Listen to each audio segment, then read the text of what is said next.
Hi, welcome back, guys. This is your friend Caller. What if with another fiction? What if Deku journey in a gender reversed world? Now, before starting, please give this video a like and subscribe to the channel if you want more videos like this. Now, let's get into the fanfic.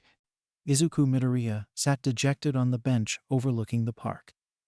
His shoulders hunched and his eyes downcast as he tried to keep his mind clear of the thoughts and feelings that had been clawing at him the entire day. I shouldn't cry, he thought to himself with a pained sigh, as he attempted to restrain a sob from escaping his mouth for the umpteenth time that day. I shouldn't give them the satisfaction. The day had started out so well. In fact, if he was honest with himself, this whole week was going so well for him. Too well, actually. That should have been Izuku's first sign that his world was going to crash around him soon enough. I guess I shouldn't be surprised, Izuku said to himself as he leaned back against the bench, ignoring the sight of families enjoying the spring afternoon around him. I mean, who would have wanted to be in a relationship with Midoriya, my boy? A deep voice broke Izuku out of his thoughts as a towering figure entered his view. She was thin and gaunt, almost skeleton-like. That made her look even taller than she was as she moved closer to him carrying an ice cream cone in each of her hands. I'm sorry it took so long. It seems like everyone in the park decided to get ice cream at the same time. It's no problem, All Might, Izuku said, forcing a semblance of emotion into his voice as he took the single scoop of chocolate ice cream. You didn't have to do this, you know. The former #1 heroine and retired symbol of peace smiled as she sat next to the boy, fully content with spending the afternoon away with the boy who had become the most important person in her life in such a short time. But I wanted to, my boy, she said before coughing into her hand, the feeling of her body betraying her for a moment, dampening the mood for a brief period before the time passed, and the same boisterous laugh escaped the older woman's lips. A true hero knows that sometimes you just need to be a shoulder for a friend to lean on. Izuku smiled and forced the frozen dessert to his lips. He savored the taste of chocolate for the first time since he was given the aim to pass American Dream Plan when he had first started training for the UA entrance exam. It felt good to forget the usual well-balanced diet that dominated every meal, at least a little. So, the older woman said after a moment of silence, would you like to talk about it? Izuku sighed as he lowered his eyes lower to the ground. He really didn't want to talk about it, at least not right now. Still, he knew he was the type of person who wore his emotions on his sleeve, and that if he didn't get directly in front of it as soon as he could, it would lead to future problems. She broke up with me, Izuku said with a whisper, his voice sounding hollow to his ears as he heard them. She broke up with me and said she only dated me as a joke. All Might placed her empty hand onto his shoulder, calming the young teen before another round of tears escaped his eyes. I know it's stupid, Izuku said, trying not to look at his mentor out of fear of seeing disappointment or pity in her eyes. I know I shouldn't cry about something like this, but… No, my boy, All Might said, her voice quiet yet powerful as she forced the teenage boy to look her in the eyes as she spoke to him. You have every right to be as upset as you are. Don't let anyone tell you otherwise. He knew it was unfair of him to monopolize All Might, the All Might, for emotional support over something as petty and small as this. Still, if Izuku Midoriya was an expert in one thing, it was how unfair life could be. Well, to be fair, if he was an expert in one thing, it would undoubtedly be quirk analysis specifically. Maybe hero trivia in general, but knowing the unfairness of life was a close third. Maybe fourth if Ka-chan wasn't just messing with him about the ghost pepper curry he made for her birthday dinner last month. He had learned a long time ago that people weren't made equal, especially when you're born not only quirkless, but you're born a boy on top of all that. A literal freak, if he was using some of the less than favorable terms to describe him during the last 14 years of his life. But he had come to terms with that a long time ago. So what if he wasn't born to the 80% of the population with a quirk? He was going to be a hero. He especially wasn't going to let the fact that he wasn't born in the 90% of the world's female population stop him either. And he had proved them all wrong when he had not only become the successor to the greatest hero that ever lived and proved himself worthy of wielding one for all, but again, when he became only the second man to ever pass the UA entrance exam. He should have been above this, in all honesty. After so much struggle and work, his confidence and sense of self-worth were the highest they had ever been in his life. He stood taller than he did before. He spoke with confidence and a level of strength he would have thought impossible when entering middle school. He was a hero. All Might thought so. All his friends thought so. Even his mom thought so. But I know, Izuku said as he turned towards a happy couple walking hand in hand through the park. The bunny-haired girl laughing at whatever joke her green-skinned girlfriend told her. She was just the first girl to ever say she liked me that way. The week prior had been a whirlwind of activity, as nearly every hero school in the country descended into UA for a joint training festival, which meant hundreds of aspiring heroines from dozens of hero schools, each with cool and exciting powers and skills, would call UA their home for the next 2 weeks. Honestly, he would have spent the whole first day scribbling into his notebook about each new quirk he saw if Ka-chan hadn't tried snatching it out of his hands. Stupid Deku. Stop talking about basic bitches in front of me, his blonde-haired childhood friend growled as she snatched his prized notebook out of his hands. I don't want to hear your ass muttering about these extras. Do you understand me? But then again, it was because of that where he met her in the first place.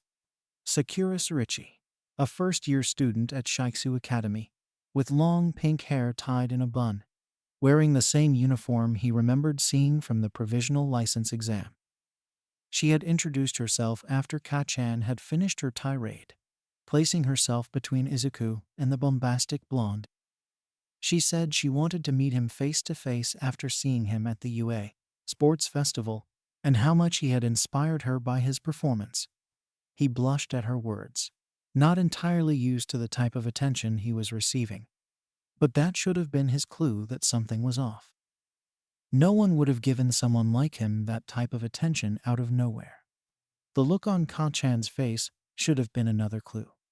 His relationship with Katsuki Bakugo had always been strange.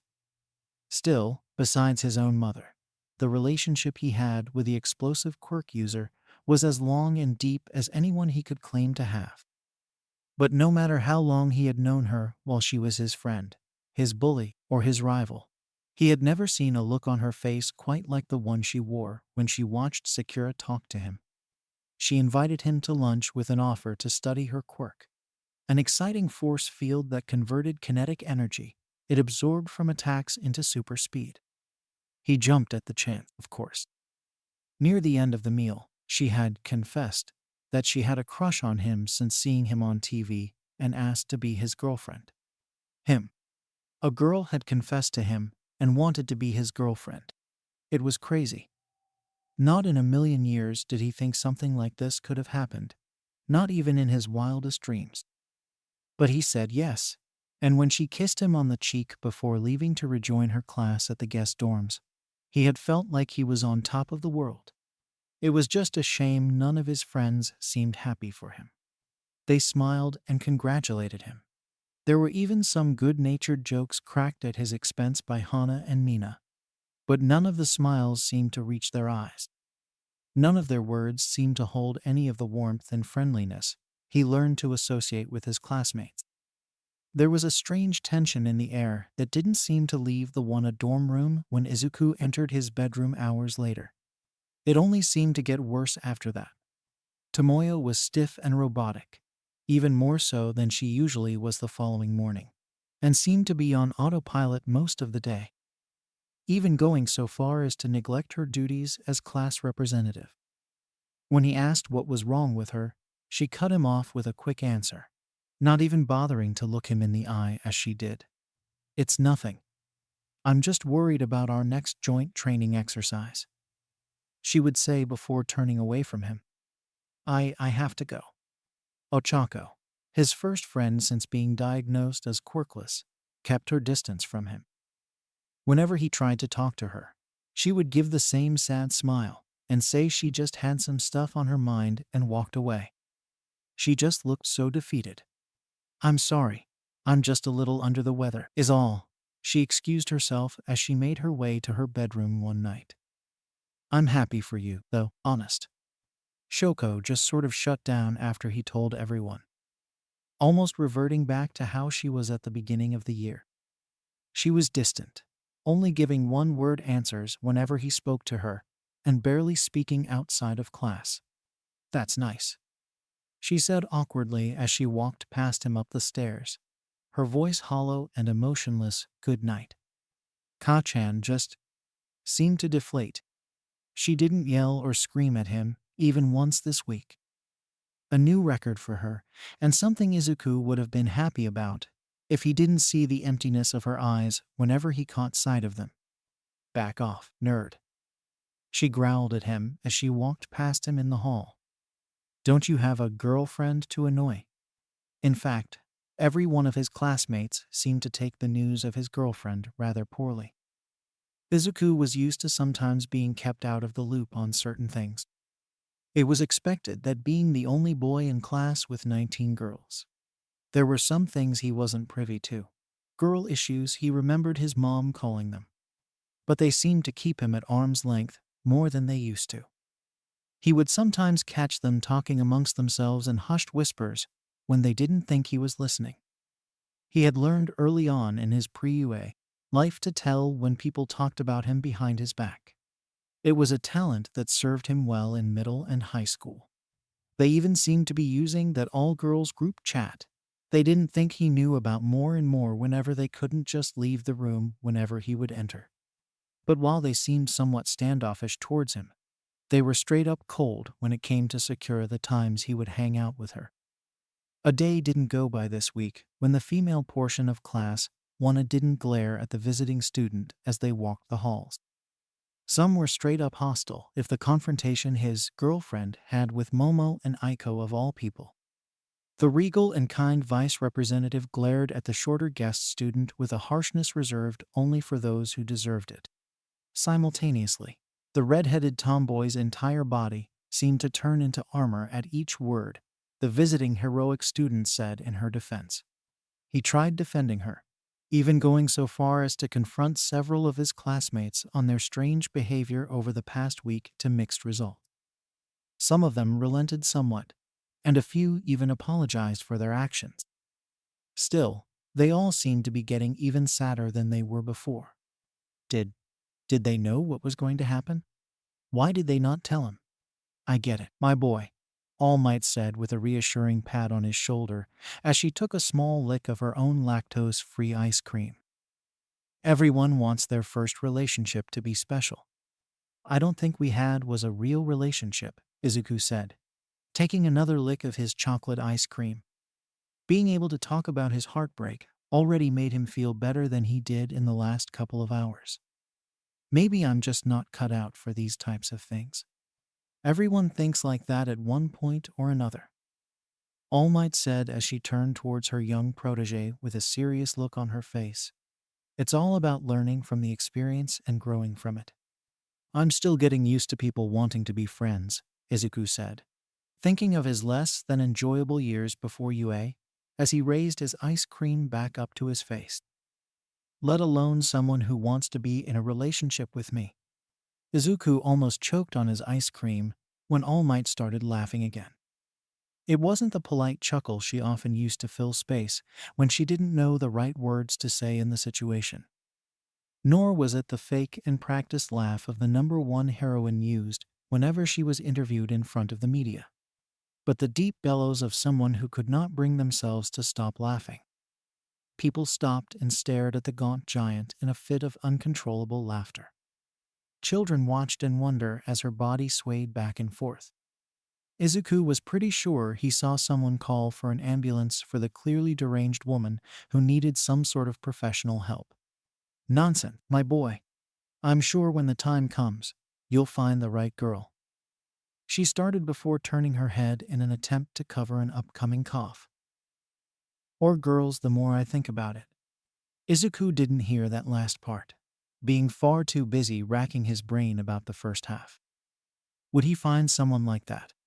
He thought of his own mother, the person who raised him by herself after her own wife had left them when he was 4 years old.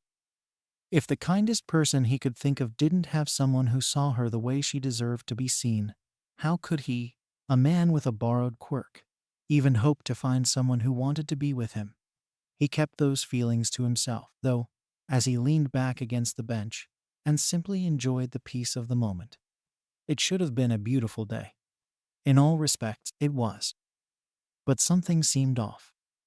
A disturbance felt especially hard by the students of UA Academy, the top school for inspiring heroines in all of Japan.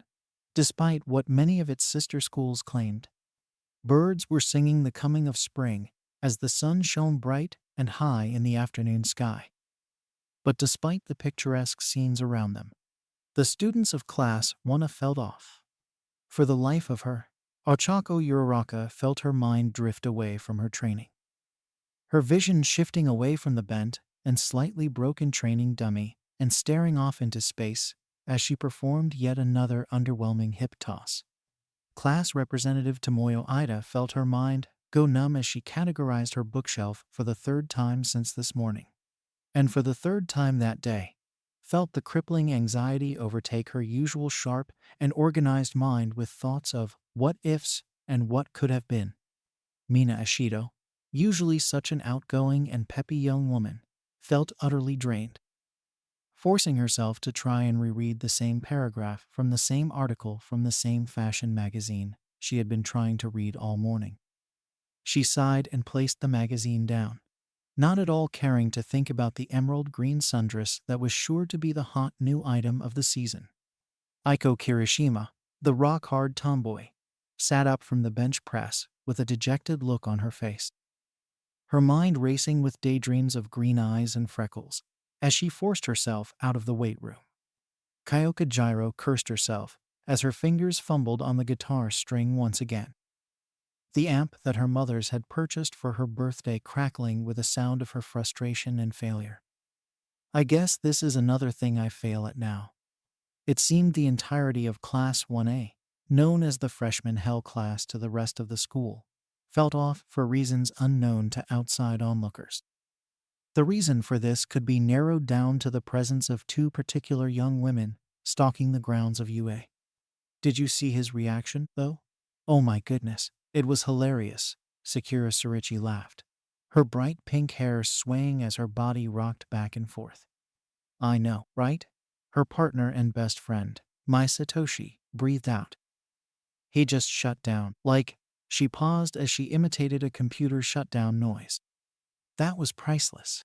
I'm disappointed, though, the pink-haired Sakura said in between fits of hushed laughter. I was half expecting him to cry when I told him. Her friend grinned as she thought of the near-comatose male as they left him. The same male who actually thought he could be a hero despite his disability. I guess the little wimp wasn't as pathetic as we thought, the black-haired girl said with a scoff. Not like that's saying much. To think that loser actually thought I liked him. What do I look like? Some desperate cow? The pink-haired teenager exclaimed as she tossed her pink curls to the side with a wide grin.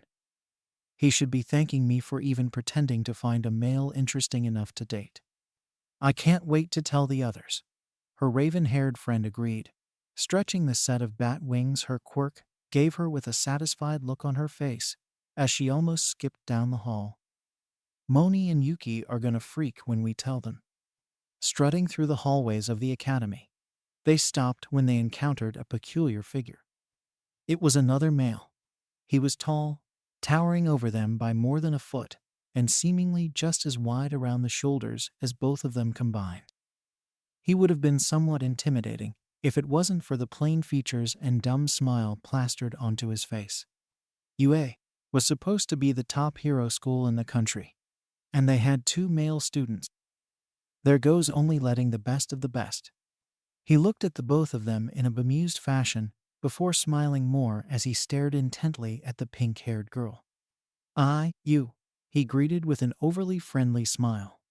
You must be the lucky girl Izuku has been telling me about. Sakura looked towards the older man without outward emotion on her face. For a brief moment, the man, Mirio Tagata, thought he must have been mistaken. Pink hair wasn't that rare of a characteristic after all. But then the laughter started as both girls seemed to take a significant amount of enjoyment out of Mirio's mistake. It was an obnoxious sound that reminded Miro of the sound of a motor starting, but one that hadn't been in use for a very long time. It almost whipped the smile off of Mirio's face. "Oh yeah, that wimp," the pink-haired girl said as the laughter subsided. "I never was interested in him in the first place." Miro raised an eyebrow, his smile not faltering for a moment, but his eyes gaining an almost predatory glint to them. "What's that supposed to mean?" "You heard me," the girl said, taking a step towards Miro with a smirk carved into her lips. "It was all a joke. I just wanted to see if I could mess with the guy who had to break his fingers to be halfway useful on live TV. Too bad, be kind, just." She raven-haired Batgirl chimed in before continuing to speak in a robotic tone of voice. "Error, error, error." The impression brought yet another round of laughter for the two girls, who, unknown to them, were slowly falling closer and closer to what many UA hero students called the danger pit. Mirio remained calm outwardly, but those who knew him knew enough to see the danger the two women were in. After all, no one willingly chooses to get on the wrong side of the first man to ever pass the UA entrance exam with nothing but his own bare hands and a useless quirk. And one of the quickest ways to get on the wrong side of the lone male of UA's big three was to hurt his friend Midoriya. His little buddy was like a brother to him, like a baby brother who could break a building in half, and had almost as much anxiety as one of Mirio's girlfriends. And after their shared experiences with Overhaul and the Yakuza only a few weeks prior, Midoriya was the type of guy Miro was willing to do a lot for. And if that meant putting two first-year students through a wall, then that's just what he was going to do. He smiled wider at the thought, absent-mindedly cracking his knuckles at the thought. Oh no. He looked at his watch, seeing it beep closer to 1 o'clock in the afternoon. He was running late for his lunch date with both Tamai-chan and Nejire-chan. And knowing Tamai-chan, she'll refuse to even talk to the waitress for a glass of water without him there. But, he thought with a smile that seemed to have a more dangerous glint than the one he wore before. "I may not have to." "I'm sorry," Mirio said as he flashed the brightest grin he possibly could as he slipped a hand into the pocket of his blazer. "I don't seem to understand what you're getting at." The two younger students looked at him, bewildered expressions on their faces, growing more uncomfortable as Miro's smile seemed to grow more and more. "Is he as stupid as he looks?" the bat-winged girl said with a side-eye glance. "Let me spell it out for you," the pink-haired girl snarled as she took yet another step forward. "I pretended I was interested in the little freak to mess with him. He's like a sad little dog trying to get people to like him. We saw the little idiot break himself on live TV, and it became an inside joke among our friend group. So when we came here for the joint training camp, we thought to ourselves how funny it would be to try and make him think I thought he was cute. It's not our fault the little loser was dumb enough to fall for such a blatant lie," the pink-haired girl said. "What kind of moron would think a girl like me would willingly talk to a male like him, let alone be his girlfriend?" "Heaven send," Mirio said with a chipper voice as he raised his phone from his jacket pocket. "Oh boy, this is gonna be fun." "What?" "Yeah, see?" Mirio started as he walked closer to the girls, placing his hands on their shoulders from behind. Each girl grunted both pain and surprise when they felt the physical strength in the older male's grip. "The guy you messed with. Well, let's just say he's got a lot of people who would be very upset if they learned the truth about what you did." "Yeah, well, we don't." "I know you don't," the large upperclassman said as he turned to leave the two younger girls. "I would love to have a front row seat to what's about to happen. But I got some charming young ladies waiting on me as is. Huh?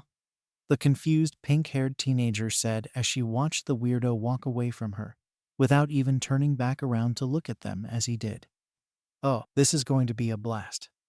You'll see, Mirio said as he rounded a corner and disappeared from sight, only popping his head back out for a brief moment. I'd run if I were you. Sakura rolled her eyes at the apparently empty threat before grabbing the arm of her slightly more concerned companion. Whatever. Come on, babe. It's your funeral, he said before disappearing once again, leaving the two women alone with their thoughts. What's he on about? The bat-winged girl said with a slight waver of her voice. Just some jerk-off guy trying to scare us, Sakura said as she continued her walk back to the guest dorms. What's the worst that could happen? Ochako shook her bangs out of her face, feeling an uncomfortable clench in her stomach return as she hoisted the training dummy off the floor. Her mother once said heartbreak gets better as time went on, but she found that it somehow seemed to get worse as time passed. The days felt longer. This whole week seemed to drag on as Ochako counted the days until she who shall not be named would leave the sanctuary of her school, so she didn't have to look at her smug smile anymore. It's not like that would change much, Ochako thought with a sigh. She still won. Ring. It shouldn't surprise her that Deku found a girlfriend. It shouldn't. It was like she said.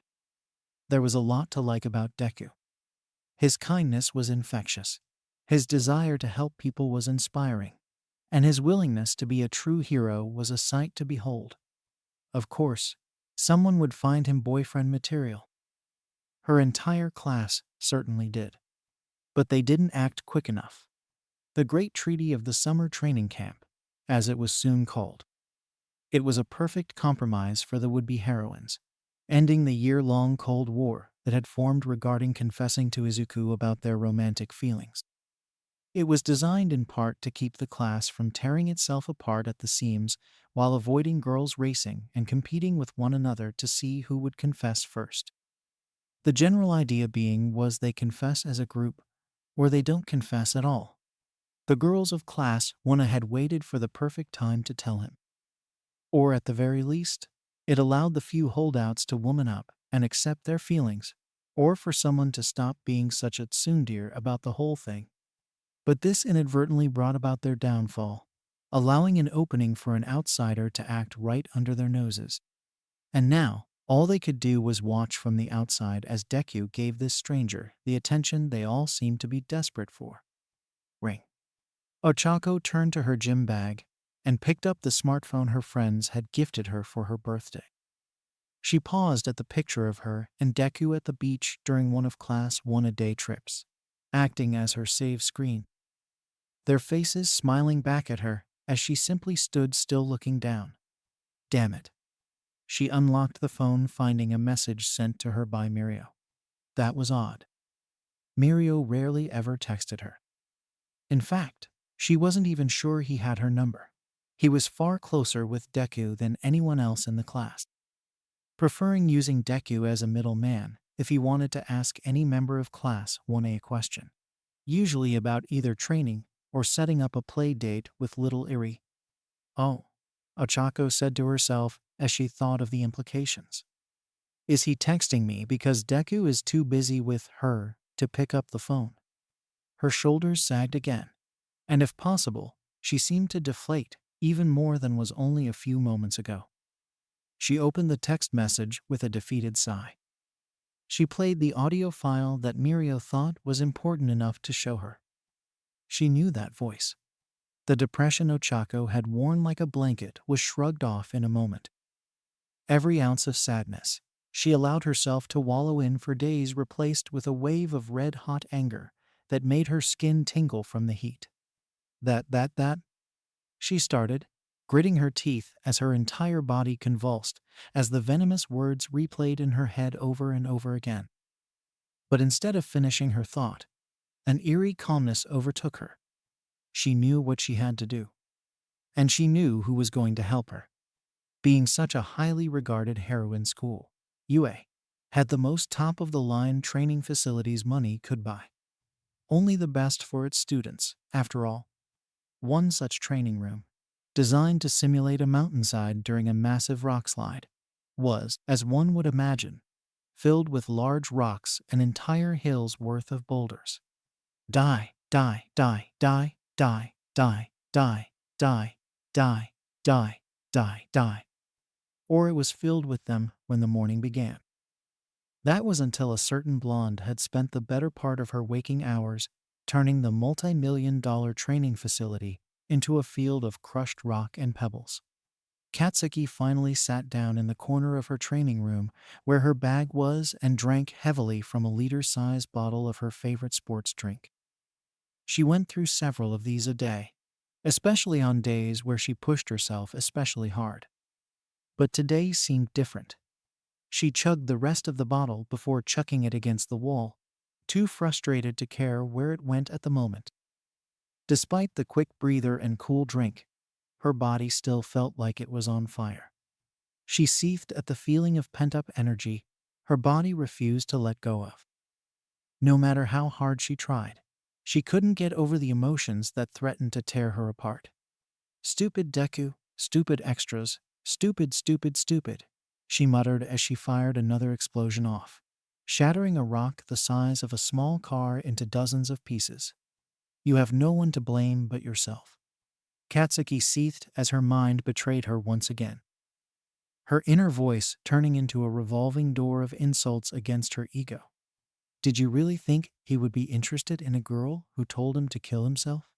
That thought paused her for a moment, freezing her body mid-move as the idea repeated over and over again. He wouldn't, would he? Her relationship with the only boy she had have known was a complicated one, and she'd be lying if she said it wasn't entirely her fault. Every problem that arose between them was because of her. Things that would have broken any other relationship she had done tenfold against him. Still, he only thought the best of her. Like he saw something that no one else saw. It made Katsuki feel special. Not the type of special that the other girls from elementary through high school said she was, and indeed not how her useless teacher said she was. But like she was her own person, someone who couldn't be simply categorized by her quirk or her skill. And she had to ruin it all by being the biggest bitch she could be to honestly someone too good for her to begin with. Ring. She turned towards her phone that leaned against her gym bag, grateful to have her thoughts interrupted for once. She unlocked her phone and choked back a sob from escaping her mouth when she saw the image of her lock screen. A picture of her and Deku when they were 4 years old in their matching, all-might Halloween costumes smiling back at her. Shit, she way too emotional for this crap right now. What does round face want anyway? Katsuki thought to herself as she opened the text. Her usual annoyance overriding her confusion when it came to the extras of her class. There was a reason she muted that stupid group chat Mina had come up with. She knew that voice. Current online users in Midoriya Appreciation Club. Alien Queen, Invisigirl, Manly, Bugzapper, Sue, Sparkling, Class Mom, Ida, Explosion Murder, Jax, Dark Muse, Kirby, Measuring Tape, Coda, Sugar Mama, Tentacool, Todoroki, Juicy Grapefruit, Tail Woman. Bugzapper. Please, someone tell me they heard that too. Alien Queen. Well, looks like Bakugo has finally snapped. Measuring Tape. Not gonna lie. I'm surprised it took this long. Jax. What? What is she on about now? Explosion Murder. Am going to fucking jail cause I'm gonna kill this bitch. Measuring Tape. I see it's about she who will not be named. Invisigirl. Please don't bring her up. I can't take another round of heartbreak. Class Mom. It is rather unfortunate how this all turned out. Class Mom. I somewhat feel I'm to blame for this outcome. Alien Queen. No one blames you, Momo. Alien Queen. The agreement was a solid idea. It should have worked.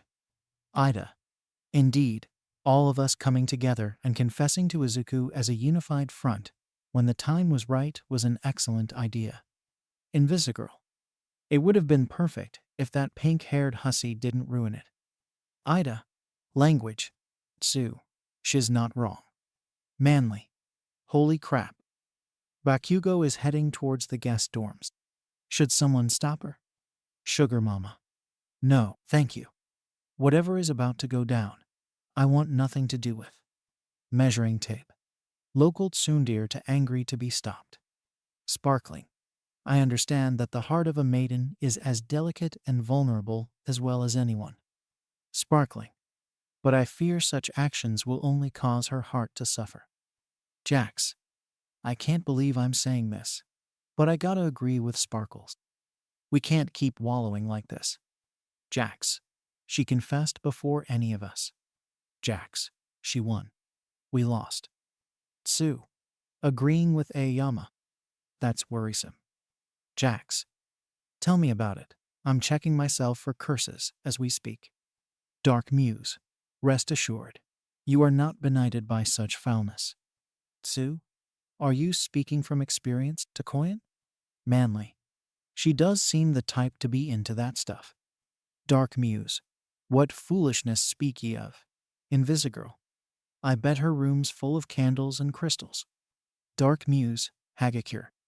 Be you some invisible sneak thief once more? Did you not swear an oath to forego such debauchery? Invisigirl. Wait, I was right. I haven't been sneaking. I was just making a joke. Dark Muse. I have made a critical error. Manly. Hey, no worries, girl. Everyone had a witchy phase at one time or another. Bug Zapper. Yeah, this is a no-judgment zone after all. Todoroki. It's how Izuku would want it. Alien Queen F. Manly F. Bug Zapper F. Measuring Tape F. Jax F. Manly. Todoroki. Hey girl. Good to see you in the chat for once. Todoroki. Thank you. Tail Woman. See, I just finished up my spar with Kendo from Class B and was feeling rather good about myself. Tail Woman. Then I opened up this chat and was reminded once again of the giant hole in my heart. Tail Woman. I offer you my friendship, and this is how you repay me. Sugar Mama. Mood. Manly. Mood. Invisigirl. Mood. Sue. So are we gonna just let Bakugo murder another student? Ida. I don't think we have anything to worry about. Despite her rather explosive personality, Katsuki isn't stupid. She won't jeopardize her place at UA over something like a relationship. Manly. Did Ida just make a pun? Ida is typing. Jax. Oh, here we go. Class mom. Regardless. Ida is right. We are all mature young adults. Aspiring heroines who wouldn't go that far just to satisfy our feelings of jealousy. Sue. Yeah, but it's Izuku we're talking about. Sue. Who here hasn't thought about doing something similar to what Bakugo is doing at least once this week? Invisigirl. Dark Muse. Jax. Alien Queen. Manly. Bug Zapper. Measuring Tape.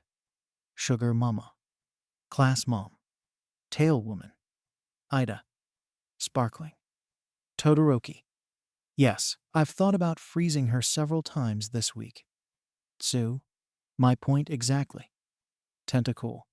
Guys, Achako is heading towards the guest dorms too. Bug Zapper.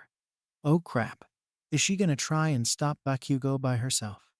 Grape Juicy Fruit. Wow, I just saw Achako across the field by training our Echo, and she looked possessed. I don't even know what's happening anymore. Measuring Tape. Bakugo is heading towards the guest dorms to confront she, who shall not be named, over the green bean. Bug Zapper. You mean she's gonna murder a bitch? Invisigirl. Mood. Class Mom. Please don't. Izuku would be upset. Bug Zapper. Curses my only weakness. Bug Zapper. Disappointing Izuku. Alien Queen. Mood. Measuring Tape. And apparently Ochako is following close behind her, just as, if not more, upset than Bakugo. Coda. Shouldn't someone do something? Ida. We shouldn't assume the worst. Ochako wouldn't just resort to violence over something like this. Let us just ask her. Ida. Kirby. Kirby has posted a video. Kirby. This. Sue. Oh fuck this. Ida. Language.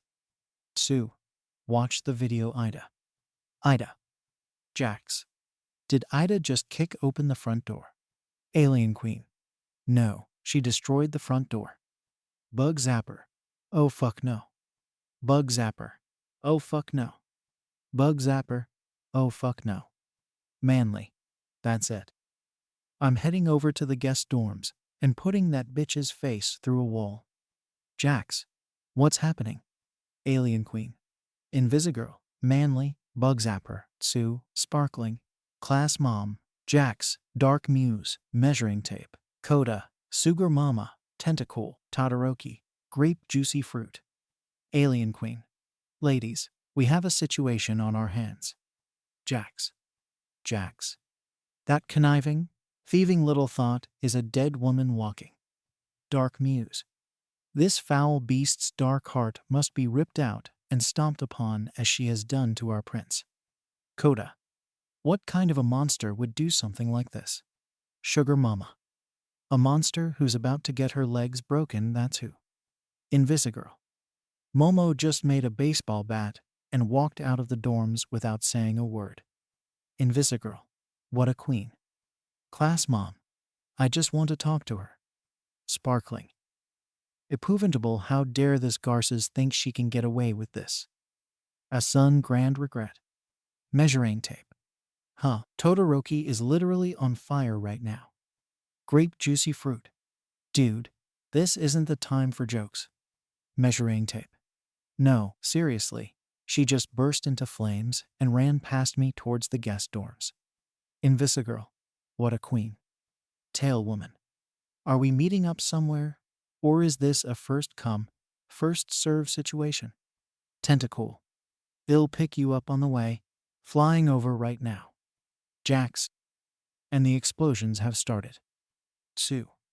I see Bakugo has arrived first. Alien Queen. This chat was the best idea ever. The sun had set by the time Izuku made it back to the dorms. All Might was insisted that they visit his mother while they were out. His mother, being his mother, was insistent on having him and his teacher for dinner, going so far as to make his favorite meal.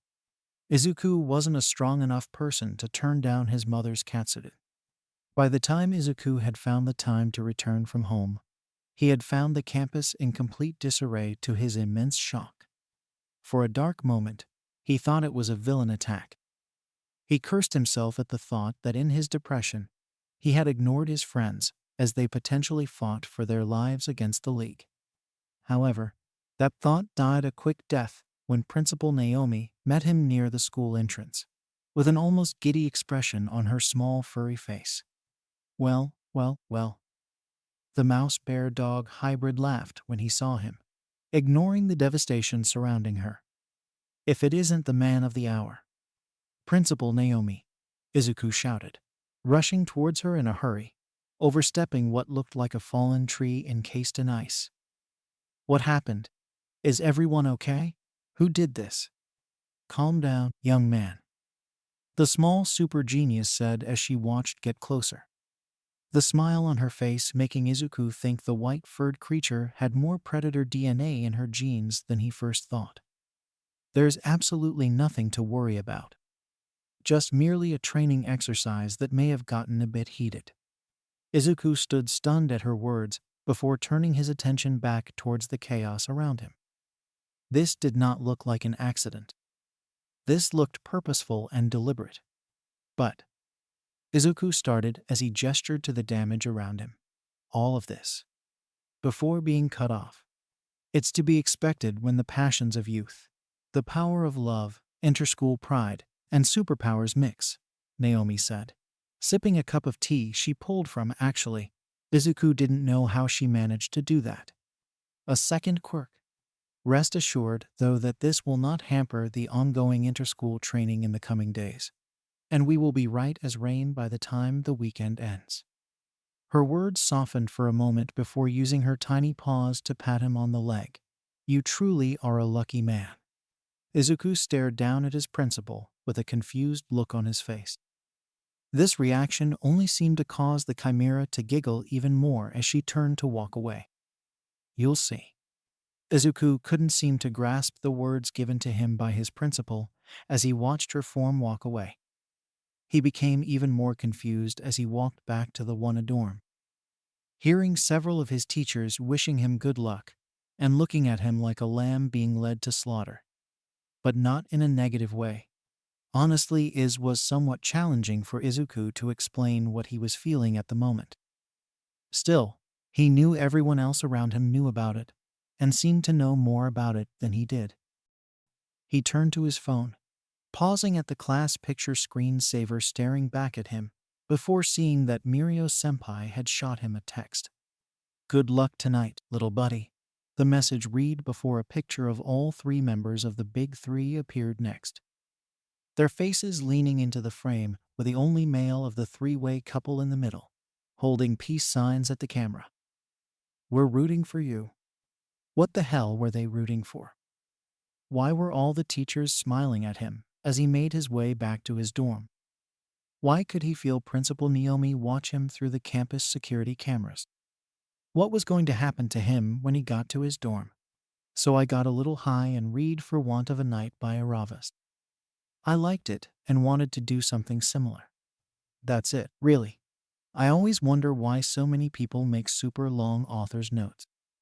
I usually have nothing substantive to say after writing, except leave a review or something similar. But some people can just leave giant essays about the whys and hows of their writing process. No judgment.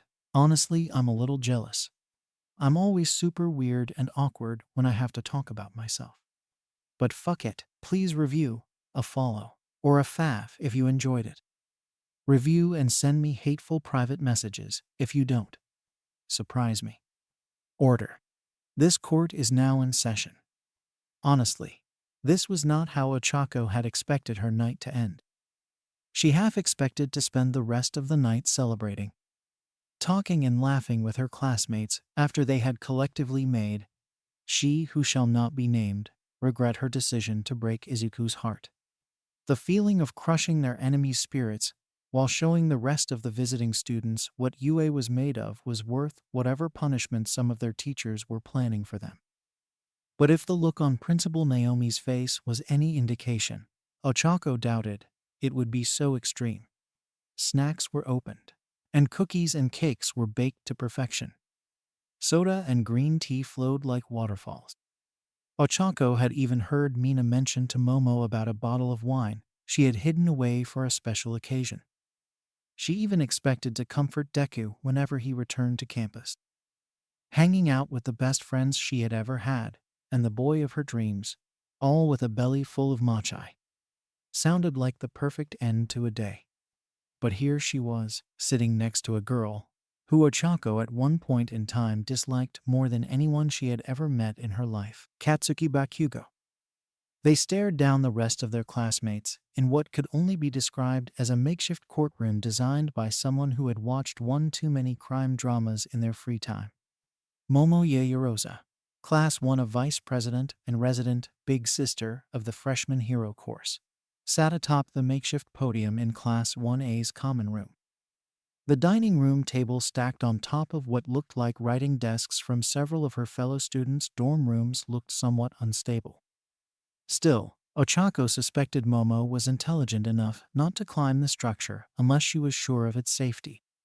It certainly gave the mature heiress an authoritative presence as she took the position of judge.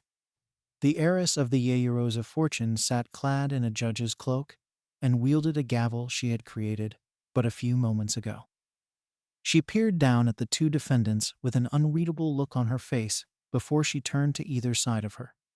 Two of the utterly massive living room sofas were positioned on either side of her, forming a giant tribunal that dominated an entire half of the dorm's common room, with 14 pairs of eyes staring back at Ochako and Katsuki with unreadable expressions on their faces. Is the prosecution present? Momo called as another figure moved into the corner of Ochako's eye, her long legs needing only a single stride to cut the distance. Yes, Your Honor, Class Representative Tomoyo Ida said, adjusting her glasses. Her usually serious features hardened in the way she only did when rules were being broken. The prosecution is ready. Ochako raised herself from the chair she had graciously been given in the middle of the scene, confusion overriding whatever curiosity she might have felt typically at a situation like this. But before the gravity user could voice either her confusion, the woman sitting next to her decided to communicate her own feelings first. What the fuck are you crazy extras doing? The bombastic blonde Katsuki Bakugo said, shooting up like a bullet to glare daggers at the women in front of her. What's the big fucking idea here? Language like this is unbecoming of a future heroine, Tomoyo said, chopping her hands up and down in perfect sync with her words. Please calm yourself. Fuck you, make me, the explosion user said as she turned her glare towards the rest of her classmates. Is anyone gonna tell me what the fuck is happening? Questions later. For now, it's just yes or no, or yeah or nay or whatever you're comfortable with. Just, say you're here. Bakugo begrudgingly sunk back down into the chair with a growl, while Ochako let out a weak whine as she squeaked out a here. Good, good, Momo said enthusiastically, nodding her head towards the rest of the class. Let the trial begin. Trial for what? Ochako interrupted, confused and bewildered by the effort her class had put into it all this. Don't you know? Didn't Aiko tell you? Momo actually looked somewhat embarrassed at the confession, like the wind had been taken from her sails. Oh, I'm sorry. I thought we all knew what was about to happen. Damn shitty hair, Katsuki said as she stood back up to glare at the redhead, as Aiko rubbed the back of her head apologetically. I didn't know I was supposed to tell them, the red-haired tomboy said as she removed the first sleeve from her bailiff uniform. I just finished getting changed. Why are you ripping your uniform? Tomoyo shouted, aghast at the redhead's actions. Momo went out of the way to get your measurements precisely. I'm sorry, the redhead said, trying to maintain a semblance of respectability as the taller woman bore down on her. The uniform is perfect. It's just the sleeves. I'm sorry, Momo. Oh, it's no problem. The judge spoke with a small smile at the scene. It's no problem at all. Yeah, class rep, Mina said from her seat on one of the couches, looking on with rapt attention as Aiko tore off the second sleeve of her uniform. How can Kiri be the manliest bailiff she can be when she has to wear sleeves? Yeah, girl, the blonde electric quirk user, Doi Kaminari, shouted from her seat, cupping her hands to her mouth like a megaphone. Take us to the gun show. Is there a veterinarian in the house? Hanashiro said, the tape quirk girl's ever-present smile shining even brighter than usual. 'Cause those pythons look sick. The rest of the class erupted into fits of laughter as Aiko took the attention in stride as she posed to show off the definition of her newly freed arms. Cheers filled the room, and for a brief moment, Ochako was transported back to the class party that had erupted after they had confronted the horrible woman who had mistreated Izuku. Before, the rest of the class had collectively lost all their minds. As Aiko took her position as bailiff near the dorm entrance, Momo banged the gavel against her makeshift podium, attempting to regain control of the room. As her classmates settled back down into theirs, Momo motioned for Tomoyo to begin whatever she had planned. Thank you, Miss Yaoyorosa, the youngest daughter of the Ida family began, her tone conveying nothing but the seriousness of her argument. She walked closer to the rest of the class sitting on the couches. Esteemed gentlewomen of the jury, we find ourselves at an impasse. One that risks to tear down much of our hard work, and one that will negatively affect not only our future careers, but for our very way of life. Ochako had to admit, her friend would have made a good lawyer. Even she was on the edge of her seat as the speedster spoke.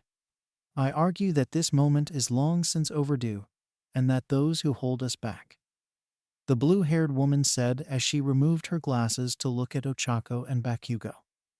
Needs to be reminded what it is we are fighting for. Here, Toru said animatedly. The floating skirt and frilly blouse gyrating in the air in such a way that meant the invisible girl had raised her left arm into the air with a fist clenched. Who knew class rep was so good at this? Hana whispered into the elongated ear of Shoji, who could only nod her masked face in agreement. So manly, Aiko whispered to herself as she watched the scene unfold. I still don't know what this is about, Ochako said as she looked towards Bakugo. Oh, it's simple, Momo said, her tone even and emotionless, despite the scarlet-red blush erupting on her face. We're confessing to Izuku tonight. The world seemed to stop for Ochako as she stared in open bewilderment at Momo and, by extension, her entire class. This was too soon. She wasn't ready to confess. There were still so many things that had to be done first. Something she had to do first. Were the walls getting closer? Ochako thought as she tried taking deep breaths to try and calm herself down. Katsuki didn't react much better. What the fuck are you crazy-ass bitches doing? The explosive user exploded. The small firework display in her hands, a warning to the other women in the room. We agreed when we all signed that stupid agreement we wouldn't try anything unless we all agreed to. That's kind of the problem, isn't it? The statuesque brick house of a woman Rikita Sato said. You two are the only ones who are ever against confessing to him. It is hard not to feel like you guys are holding the rest of us up for whatever reason. Ajira said. Her tail sagged to the floor as she spoke. It's kind of hard not to see a pattern forming. You're ruining my romance subplot, Minta spoke, jumping onto her seat and speaking with an aggravated tone to her lispy and breathy voice. I didn't luck out and found the perfect guy so that I can get blue-balled by you too. That happens to women? Shoko asked, somewhat confused by the vocabulary used to describe something she had experienced several times during the school year. Was this the reason for all her cold showers after being around Izuku? A courtier like you wouldn't understand, the tiny purple girl said as she pointed an accusatory finger at her taller classmate. I'm a courtier, Shopko said in a whisper, not fully understanding what the pint-sized girl meant by the word, but knew it was perverted if Minta said it. Shoko can't be a courtier, the invisible girl retorted, her love of anime and all things cute driving her to defend her classmate's honor. She's more of dandier. What's the difference? The electric quirk user said as she scratched the back of her head. She was pretty sure those were the same thing the last time she checked. The dandier character is the strong, silent type. Minta explained, silently thanking her lucky stars that all the dating sims she played during middle and high school were paying off. Courtiers are quiet, but they're cold and cynical even to their love interest. I mean, cold is literally in the description, Siro said, almost disappointed in herself for playing a part in this conversation. Seems like an open-shut case. I don't see it, Dio said, shooting the twin-colored girl a smile. Sure, no pun intended, Shoko is cold. But that's more to do with her being so socially awkward. Thank you, Shoko said, happy for the assistance her classmate had given her, but still wholly unaware of what any of the dares were and how they applied to her. The conversation died down as Momo banged her gavel, every set of eyes turning back to the trial. The first time we got together like this to discuss a possible confession was at the provisional entrance exam, Momo said as she looked down towards Ochako and Katsuki with an unreadable expression. The 19 of us voted, and the 2 of you were the only ones to vote no. We agreed that we would only confess to Izuku if it were a unanimous decision. Ida continued. So as agreed, we dropped it. Then the whole thing with Overhaul happened. That was hard. The Yakuza mastermind had almost killed Deku in his attempt to save Ure. But even in victory, he received scars, both mental as well as physical. Ochako could remember just how broken Deku looked the day of Lady Nightie's retirement. A long and storied career cut short due to life-altering injuries, and Deku blamed himself for it all. "We voted to confess to him at the culture festival," Gyro said with a blush on her face. Clearly remembering the love song she had written explicitly for them to perform for the green-haired boy privately. "But you guys still said no. Then a few weeks later, we lost him," Shoko said, her voice like an icy dagger to Ochako's heart. "When he was confessed to by her, right under our very noses." "If you're gonna say something, just say it," Katsuki barked, her voice threatening, but not carrying as much bite as one of her barbs usually did. "Well," Koja said, the animal-speaking heroine of Class 1 said, her voice as soft and delicate as a silk ribbon as she searched for the right words. "It's just you two specifically. Well, your love for Izuku shines like a full moon on a dark autumn night," Takoyama said, saving her shy friend the ordeal she found herself in. "Yet the light of your feelings lay hidden by the gray clouds of hesitation and fear, like the beak of an inkai black raven." Yeah, like that," Koja said, silently nodding with her gothic friend's words before continuing. "It's obvious you like him just as much as everyone else here. But out of all of us, you guys are the only ones hesitating to admit it." That was true.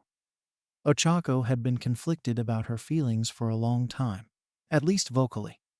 She loved Izuku. There was no doubt about it. He was the only person in her life that made her feel this way, like she could conquer the world if need be. She doubted she would meet anyone in her life that she could see herself spending the rest of her life with more. Quite a lot for an 18-year-old, she thought, especially one training for her line of work. She had signed on to the agreement in part to make sure no one could take Izuku away from her as she tried to sort her emotions out. She didn't think it would be so soon, though. She thought maybe sometime in their third year, or possibly after all of them graduate. But now, was she ready? Katsuki sat there stunned as well, mulling over her own thoughts as she crashed back down onto her seat. Something flashed between her features before her anger once again took over.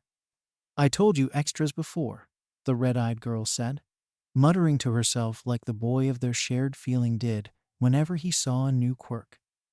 "It's not the right time, unfortunately," Ida said as she strutted through the courtroom, speaking to the jury once again.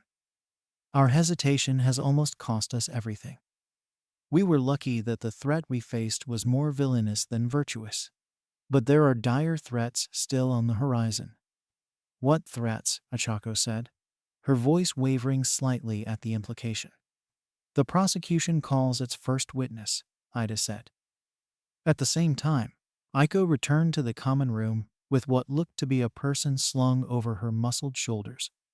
"Unhand me this instant, you want a hooligan," the copycat heroine, Nita Monoma, said as she beat against Aiko's back in a vain attempt to escape the redhead's grasp. As Monoma was placed onto the witness stand, a groan filled the dorm room turned impromptu courtroom. Many jurors not looking forward to having to sit within arm's length with the volatile young woman. "What's with this chick?" Kaminari said as she sunk into her seat.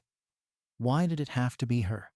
Gyro whispered to herself, already prepping her ears for the onslaught of noise the future phantom thief would unleash from her mouth. "We could have invited one of the nice girls from 1B, right?"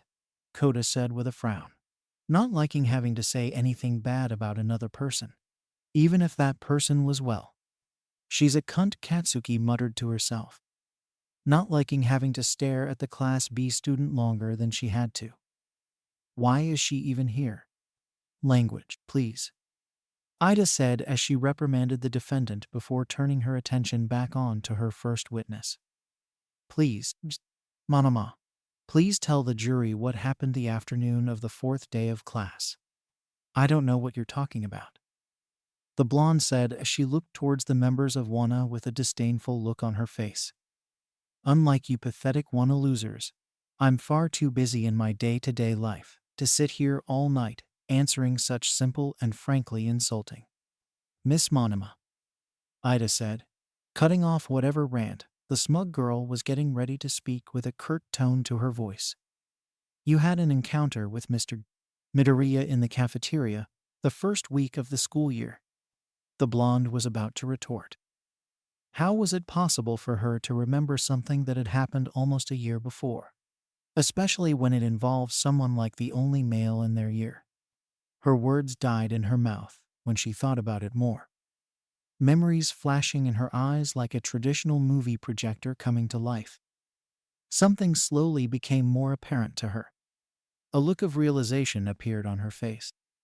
A look that every single woman in that room could recognize. Can you tell the court what happened? Ida said, not bothering to look at the blonde witness as she once again cleaned the lens of her glasses. Well, it was lunchtime, and I was getting food, and then it happened after I had stacked my tray. The floor was wet, and I tripped, but I didn't fall. I was caught. Izuku had caught me and my tray. He leaped over and grabbed me around my waist and pulled me close, and I could feel how warm he was beneath his hard and strong and firm chest. But then he put me down and handed me the tray. Nothing was tilted or splattered because he had caught it perfectly in midair. He just handed it to me without saying anything, but just smiling his dumb, stupid smile. While Mita's testimony became more and more incoherent, a slight red blush became eminent across her cheeks. Perhaps it was just because the copy quirk user's complexion was usually quite pale. Still, Ochako noticed it instantly, and she did not like the emotions the sight of that color began to stir within her. The growl emitting from Katsuki's mouth was proof enough that her co-defendant was on a similar page. And then what happened next? Ida asked from her position in front of the Class 1B student. What before was a tiny hint of a blush blew up into one volcano of a scarlet-red glow. I told that jerk that I didn't need his help with anything, and that I definitely did not need his help with catching me or my tray or holding me as he did. Especially not while he was in his workout gear. I would never. Thank you, Miss Monima. That would be all.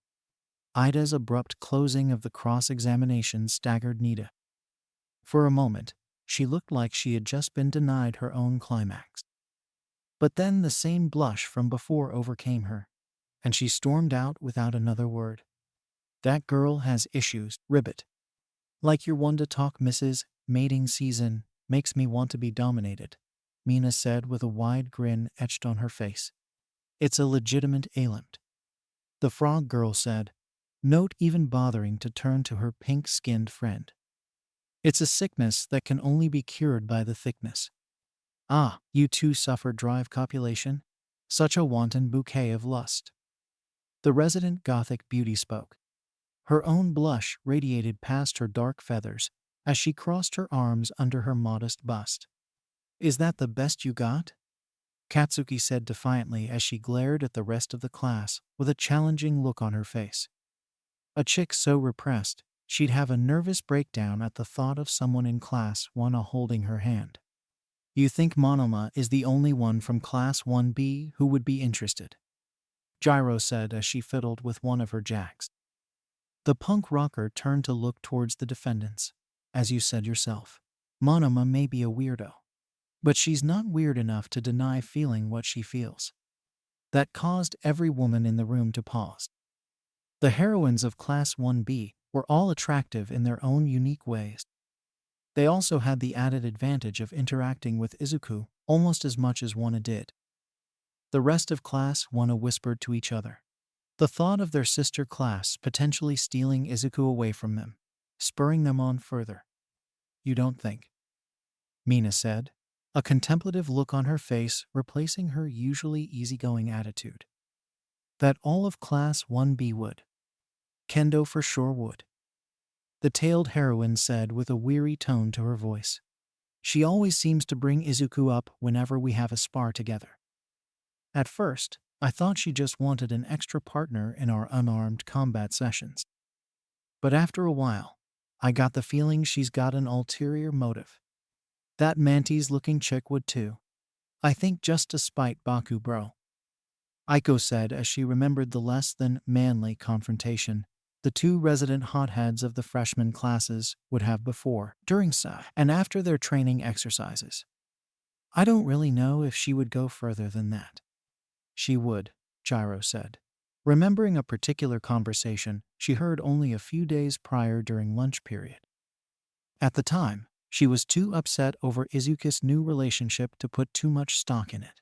But now, overheard her and Nyanjeka talk about it the other day.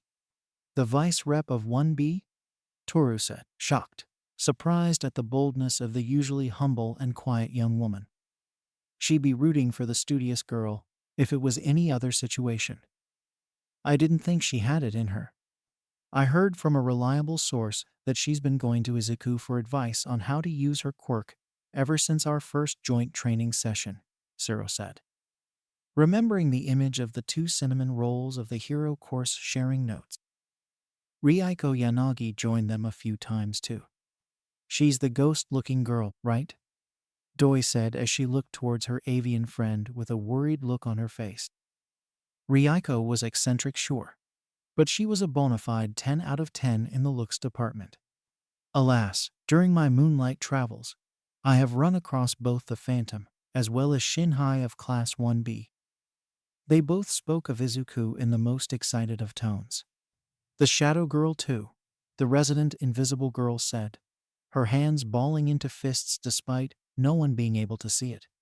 Same with that exchange student from America. Her eyes alight with such sparkling whenever our dear Izuku is around, I hear. I'm constantly reminded of Mio. Both the exchange students, Satu said, her thick and robust build shuddering as she remembered the dragon girl from their sister class. Both those girls are mine-to-level thirsty.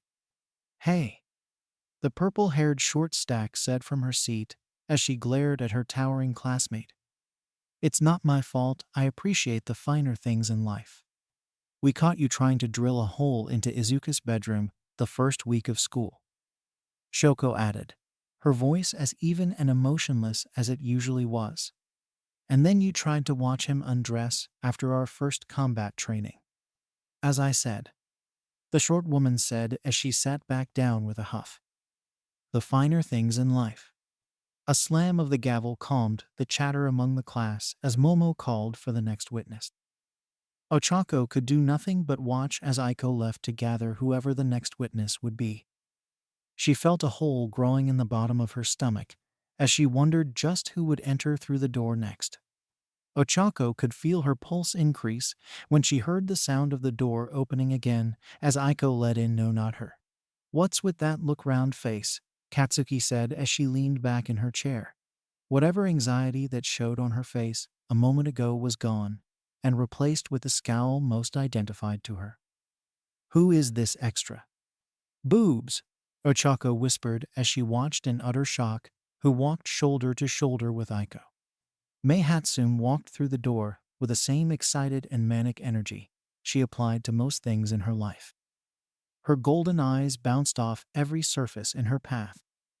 Ochako felt herself almost gasp when the familiar pair of eyes rested upon her. Oh hey, it's you.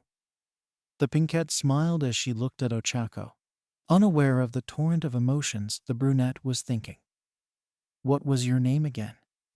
Uraraka, the gravity user said as she eyed her pink-haired counterpart. You know, the girl who can control gravity. Oh yeah, I remember now. You and Legs over there came to my shop together, she said as she pointed towards Ida. The latter looked to have almost spit out the water she was in the process of drinking when she heard her nickname. You guys are friends with Izuku, right? Ochako sighed, somewhat exasperated at the scatterbrained nature of the support class student. Mei was a nice girl, she supposed, a little more hands-on and direct than Ochako was used to, but one not the type of person that inherently rubbed Ochako the wrong way. If only she could keep her hands to herself regarding. Wait a minute. Mei didn't remember names. It was a common joke among the entire school, teachers included. Mei Hatsum was a driven, but narrow-minded individual. in their attempts to make the best support items and invention she could. Someone who would ignore any piece of information she deemed useless. She knew nothing about politics, nothing about music, and absolutely nothing about essential human interaction. Any piece of information she was told went in one ear and came out the other. That included people's names. But she remembered Deku's name. But before Ochako could think more on the subject, May was escorted to the witness stand as Ida began her following line of questions. So, Miss Hatsu, we have a few questions we would like to ask you if you don't mind. I guess. The crosshairs of May's eyes turned to the women who now surrounded her, her smile not faltering a bit as she did. I don't know why I'm here, but ask away, thy mama. Good, Ida said, trying hard to ignore the nickname, as well as the comments she heard her classmates make praising her thighs. Now, can you please tell the jury of your relationship with one Izuku Midoriya? Muscles, May said as she tilted her head, a confused look crossing her features for the first time Ochako had ever seen grace the girl's features since knowing her. I'm gonna fuck him, of course. Good. Now please tell the jury what. Idea's planned question died as soon as her mind registered May's words. Excuse me, what? Wow, and I thought I was blunt ribbit, Sue said as she surveyed the delayed effect May's statement had on the rest of the class. Momo dropped her gavel, the dull thud echoing off the walls as she sat stunned, trying to regain her train of thought. Aiko had found herself just staring at the woman on the stand in blatant wonderment. And was that respect? Ida had almost fainted, but managed to catch herself on the kitchen island, acting as the prosecutor's desk. Toru's reaction, like always, was animated. Her floating clothes twisting and turning in the air like they had been caught in a hurricane as she shook her head back and forth. After she shifted all her limbs back from wide-open mouths, Mesa helped Rikita lift Kota back to her seat after she had fainted onto Minta, crushing the small girl as she let out a wail of despair. Doi had short-circuited, similar to how she would if she had overcharged her quirk, if the look on her was any indication. Gyro had fallen out of her seat with a blush that covered every inch of visible skin. Hana just looked on, her jaw somewhere on the floor next to the plate of cookies Satu dropped as she rushed to help Kota and Minta. Ajiro's tail had shot straight up into the air, impacting Yuga's no longer sparkling face as she tried to hold in whatever French curse word was on her lips at the moment. Takoyami sat straight in her seat. Her feathers bristled and sticking in every direction as Dark Shadow appeared next to her face. The sentient quirk's own features showing shock and despair as it held its feathered hands to its face. Shoko sat silently, but half her body was on fire. At the same time, the other half had frozen her nearest neighbor, an unfortunate Hana's leg, to her seat. The only one on the couch who took the words in a somewhat healthy manner was surprisingly Mina, whose face was no longer its usual pink, but instead a deep purple as she looked on to the chaos with a pleased smile on her face as she nodded her head silently. Ribbit. Sue managed to see all this from her spot on the ceiling after she had catapulted herself 10 feet into the air in the surprise of the Pinkette's words. The defendants, on the other hand. What the fuck did you say? You pink-haired skank, Katsuki roared as she charged towards the still smiling engineer, only to be tackled to the ground by the combined efforts of both Aiko and Ida. No one is putting their hands on Deku unless I say so. Calm down, Baku bro, Aiko said, instinctively turning a part of her body into hardened armor to absorb whatever blows her best friend would throw. This type of reaction is unbecoming of a future heroine, Ida said. Using her more considerable stature and bulk, she tried to smother the smaller and shorter girl, but found it a difficult task regardless. Ochako took the chaos around her in with a severe look on her face. She was always a bit iffy regarding May, ever since she had seen how she and Izuku got along so well at the sports festival.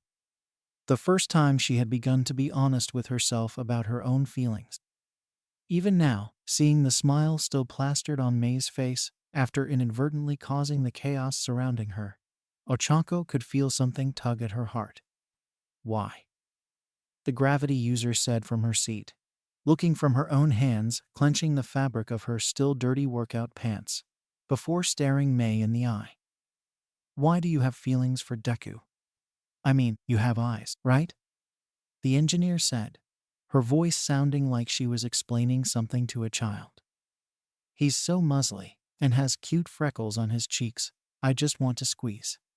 May went quiet as she looked away from Ochako. A blush had appeared on her face, and a far less manic look entered her eyes.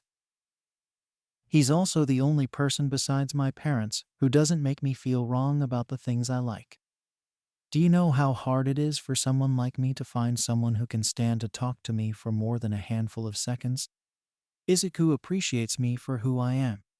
He makes me want to be a better version of me. The rest of the class sat silently as they watched May speak. Even Katsuki stopped her struggle as she watched the support student say her piece. Ochako felt a huge weight lift off her shoulders as she listened to May's words. Momo, the poor girl, fought to keep the tears out of her eyes. Simultaneously, the ordinarily stoic Shoko had a slight smile on her face from hearing the similar situations to how she discovered her own feelings. The sparkling brightness of a maiden in love. Ayana said with a tear in her eye, it reminds me of moi, no? Like a sunrise breaking through the darkness of a young dawn. I've only met this girl today, but if anything bad were to happen to her, I wouldn't know what to do with myself. Mina said as she launched herself at her fellow Pinkette to hug and squeeze. Can we keep her, please? This isn't what this trial is supposed to be about.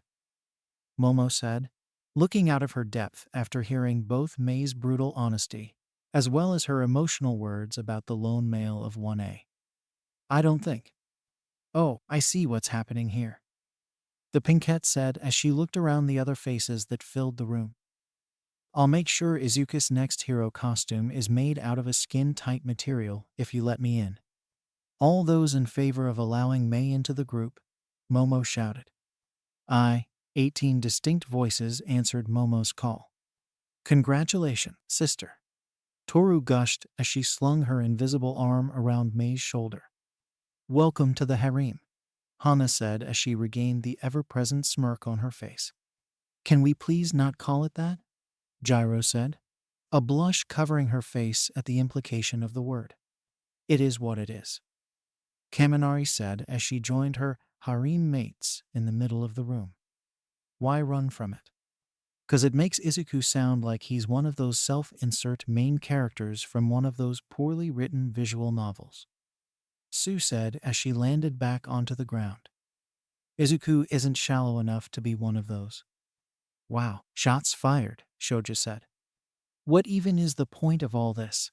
Katsuki growled as she remained sitting, watching the other women in front of her with a critical eye, all stupidity aside. Why now? We all almost lost Izuku. Ochako answered, her knees feeling weak as she felt the eyes of the rest of her class fall on her as she spoke. We almost lost Izuku because we were too slow to confess. What happens next time? What happens when there's a girl who sees what we all see every day? Come on, Bakugo. Just admit it already, Momo said, the vice representative having made her way off the podium. No, she said defiantly, not even looking at Momo. You love Izuku, Shoko said as she stared at Katsuki like a patient teacher, waiting for an answer to a question she already knew. Shut it icy hot, Katsuki shouted, glaring daggers at the two-toned heroine, before looking away when she noticed her entire class was now looking at her with the same looks. You want to be with Izuku, Mina said, skipping over to her sitting friend to press her pink cheek against the angry blonde's own. I do not want to be with that useless Deku, Katsuki shouted, pushing her pink-skinned classmate away from her as she stood up to walk away from the crowd. Say it, say it, say it. The crowd chanted, 19 unique voices chorusing into one single tidal wave of noise. Fine, I love Deku all right, I said it. I want to walk in the park while holding the nerd's hand. I want him to make me my favorite curry every year for my birthday. I want him to kiss me and tell me I'll always be his, Ka-chan. I want to carry that nerd's child. The explosive blonde shouted, collapsing into her seat as if every ounce of her energy had left her body. She huffed to catch her breath as she stared at the 19 pairs of eyes staring at her in bewilderment. Is that what you want me to say? The room was quiet, as if everyone still needed the time to process what Katsuki Bakugo, the most headstrong and volatile woman any of them had ever met in their lives, had said and what she looked like now. Gone was the angry scowl or cocky smirk. Gone was the dangerous glint in her red eyes. Instead, replaced with quivering lips set in a pout and a scarlet blush no one had ever seen on the explosive girl before. She looked like a pure maiden who had just realized she was in love for the first time. See? Ida said as she planted her hands onto her hips. Don't you feel better with that off your chest? Fuck off, Four Eyes. And the old Katsuki had returned. Then it's settled, Momo declared as she banged her gavel against the podium, effectively calling whatever kangaroo court that had taken control of the one dorms to a close. The class erupted in cheers and hollers. Some of the young women, like Tsu and Shoko, consoled several of their classmates having emotional episodes, such as Toru and Koji. Aiko shed manly tears of happiness at the declaration, pumping her fists into the air as she did. Minta had started muttering uncontrollably about all the couple's activities she was finally going to experience, some of which weren't actually perverted, surprising the few who heard her. So we're really doing this, Koda said, her voice even softer than it was before. She felt like pinching herself. This is actually happening.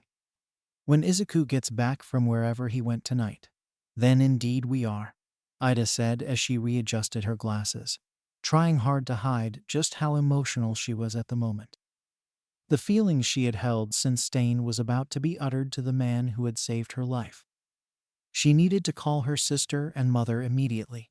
I'm literally shaking, Toru said as she wrapped her arms around herself. This calls for a group hug to our last two holdouts. And to our new sister-in-arms, Mina shouted as she wrapped her arms around Mei and Aiko, dragging the two of them towards where Ochako and Katsuki still stood. I don't know who you are, but I'm just happy to be here, Mei said, her smile not leaving her face as her fellow pink sister manhandled her. Mina Ashido, 1A. Mei Hatsune, 1H. If you touch me, Pinky, I'll rip your hair out of your head, Katsuki said as she backed away from the approaching mob led by Raccoon Eyes. The two pink-haired young women looked to one another before responding simultaneously. Which one? Before Katsuki could respond, she felt the first pair of arms wrap around her. Fucking round face like the fucking traitor, she had managed to trap her arms from behind, the rest of the extras following soon after. Aiko tackled her onto the couch, followed soon after by a grinning Dio and Hana, as the taped heroine shouted dog pile on the top of her lungs. Mei had landed on top of Mina's stomach through the chaos as Kyoka was lifted off her feet by a grinning shoji. One by one, each had joined in, wrapping their arms around each other. I'm gonna kill every single one of you while you sleep, Katsuki mumbled, her voice muffled against Shoko's neck and Ida's sharp reprimand against her threat. Ochako could only smile as she let herself be lost in the unfolding situation. Her heart beat faster as she thought of the moment of truth, now closer than ever. Even now, she had her reservations. But seeing the same looks of love in the eyes of her classmates made Ochako feel less doubt in her ultimate decision. What are you guys doing? A familiar voice broke through the chaos. At once, the noise died, and for a moment, Ochako forgot 19 other women surrounded her. She stared at Izuku's confused face as he stood in front of the dorm's main entrance, her heartbeat the only sound she could hear. The world seemed to stand still for a moment. Each of the girls simply stared at the green-haired powerhouse, their brains all but shut off completely. Ochako noticed Deku's own eyes pass over every one of theirs as he tried to analyze just what was happening in front of him. Deku. Ochako started before she was interrupted. Midoriya, Momo shouted, the color draining from her face as the reality of the situation hit her. Midori, Mina screamed as she pulled Mei and Toru closer to her, squeezing her newest and oldest gal pals against her cheek. Hello, Izuku, Shoko said, only a dusting of red against her pale face, indicating something was different about her. Ribbit. Sue ribbited, for once in her life, at a loss for words.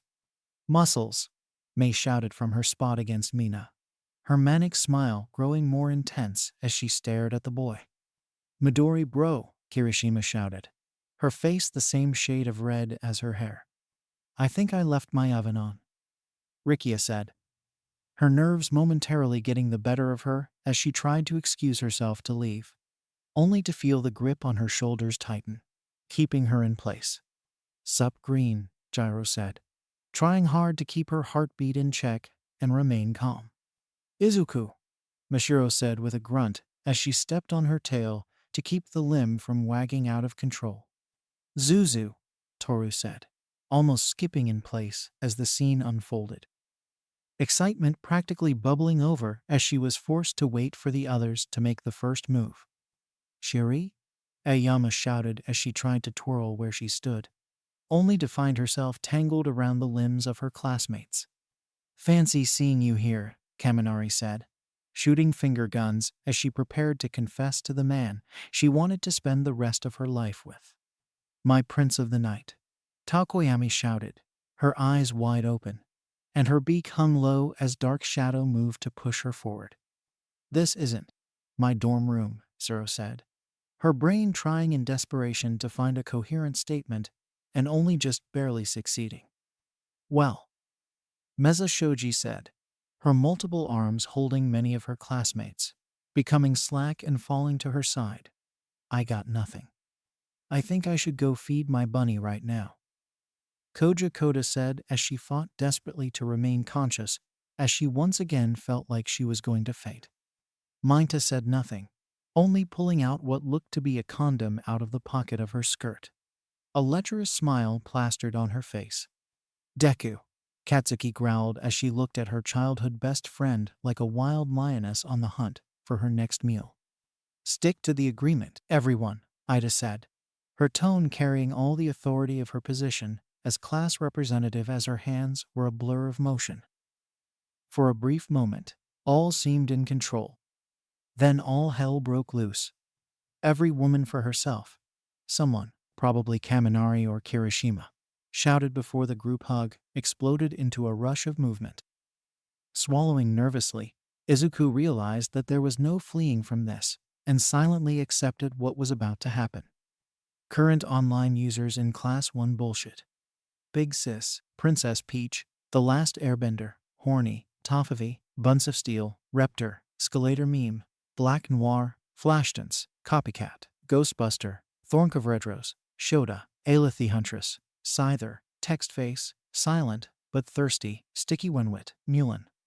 Big Sis. Is anyone going to explain to me why Aiko Kirishima of Class 1 just kidnapped Nita? Reptor. Oh, crap. That actually happened. I thought Kanoko used the wrong type of mushrooms during dinner again. Princess Peach, I said I was sorry. Reptor. And we love and appreciate you, baby girl. Reptor. I just love to mess with you. Bunce of Steel. You got nothing to worry about, class rep. Bunce of Steel. Aiko is a good person. If Nita is with her, she's in good hands. Princess Peach. It's adorable how quickly you defend your girlfriend like that. Flash dance. Total relationship goals. Bunce of Steel. What? No, Kiri and I aren't a thing. Bunce of Steel. She's not my type. Reptor. It is too much like masturbation, right? Thornkavredros Satsuna. Thornkavredros have you no shame. Reptor. Not really, no. Toffee man Satsuna, you need to get laid. Reptor. You're not telling me something I don't know. Shoda. Sen. Not you too. Toffee. I could go for a nice lay myself. Aelith the Huntress. Shouldn't you say you wouldn't mind getting drilled? Toffee. Ha, nice. Flashdance, speaking of a nice lay. Flashdance, has anyone seen Izuku Midoriya today? Tofavi, he usually works out at Training Ground Alpha Saturday afternoon. But I didn't see him when I was there earlier. Reptor. Were you only there to try and snap a couple more pictures of him? Tofavi. You're complaining. Reptor. Hell no. Those pictures are the only thing that got me through the winter. Shota. Oh god, is it time to thirst over Izuku already? Big sis. Fine. I call this meeting of the Give Me the Deku Social Club to order. Black Noir. I can't believe Set convinced you to call it that. Big sis. I can't believe your username is black in 2 separate languages. Black Noir. I don't believe I asked for your opinion. Scalator meme. Motion to have Midoriya let me run my tongue over those abs. Ghostbuster. Seconded. Princess Peach. Thirded. Tofavi. 4th and 5th right here. Scyther. Hey, the Sahara called it once its thirst back. Text face. You are just mad because he knocked you out during our last joint training session with a single punch. Text face. And now you're mad because now you remember how you woke up being cradled in his arms while he brought you to Recovery Girl. Scyther. You can't confirm that. Bunsa Steel. That boy. Bunsa Steel. Now that's my type. Aelitha Huntress. A woman of culture, I see.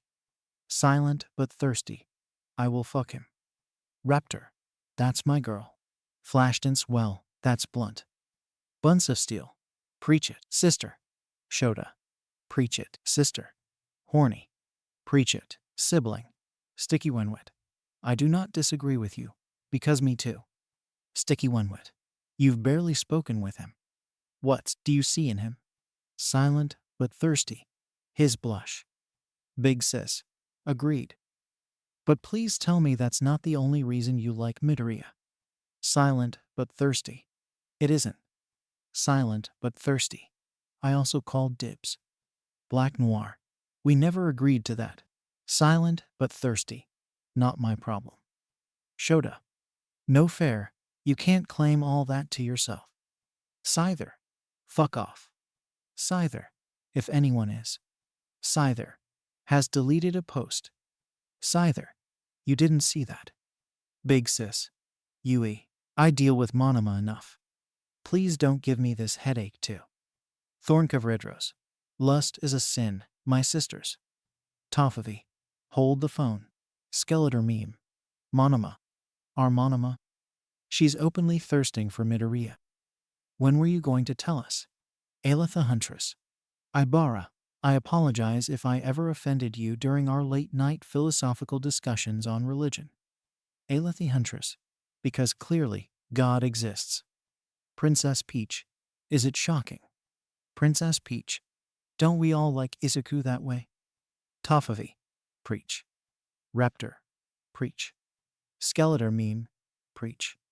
Black Noir. Preach. Sticky Wenwet. Preach. The Last Airbender. I'm actually surprised with you, though, Kinoko. The Last Airbender.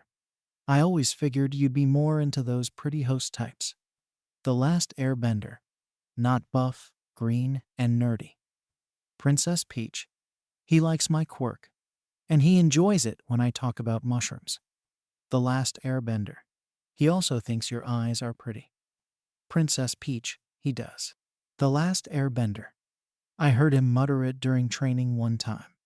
Silent but thirsty. Mushrooms. Reptor. They're everywhere. Big sis. Kinoko, please. Princess Peach.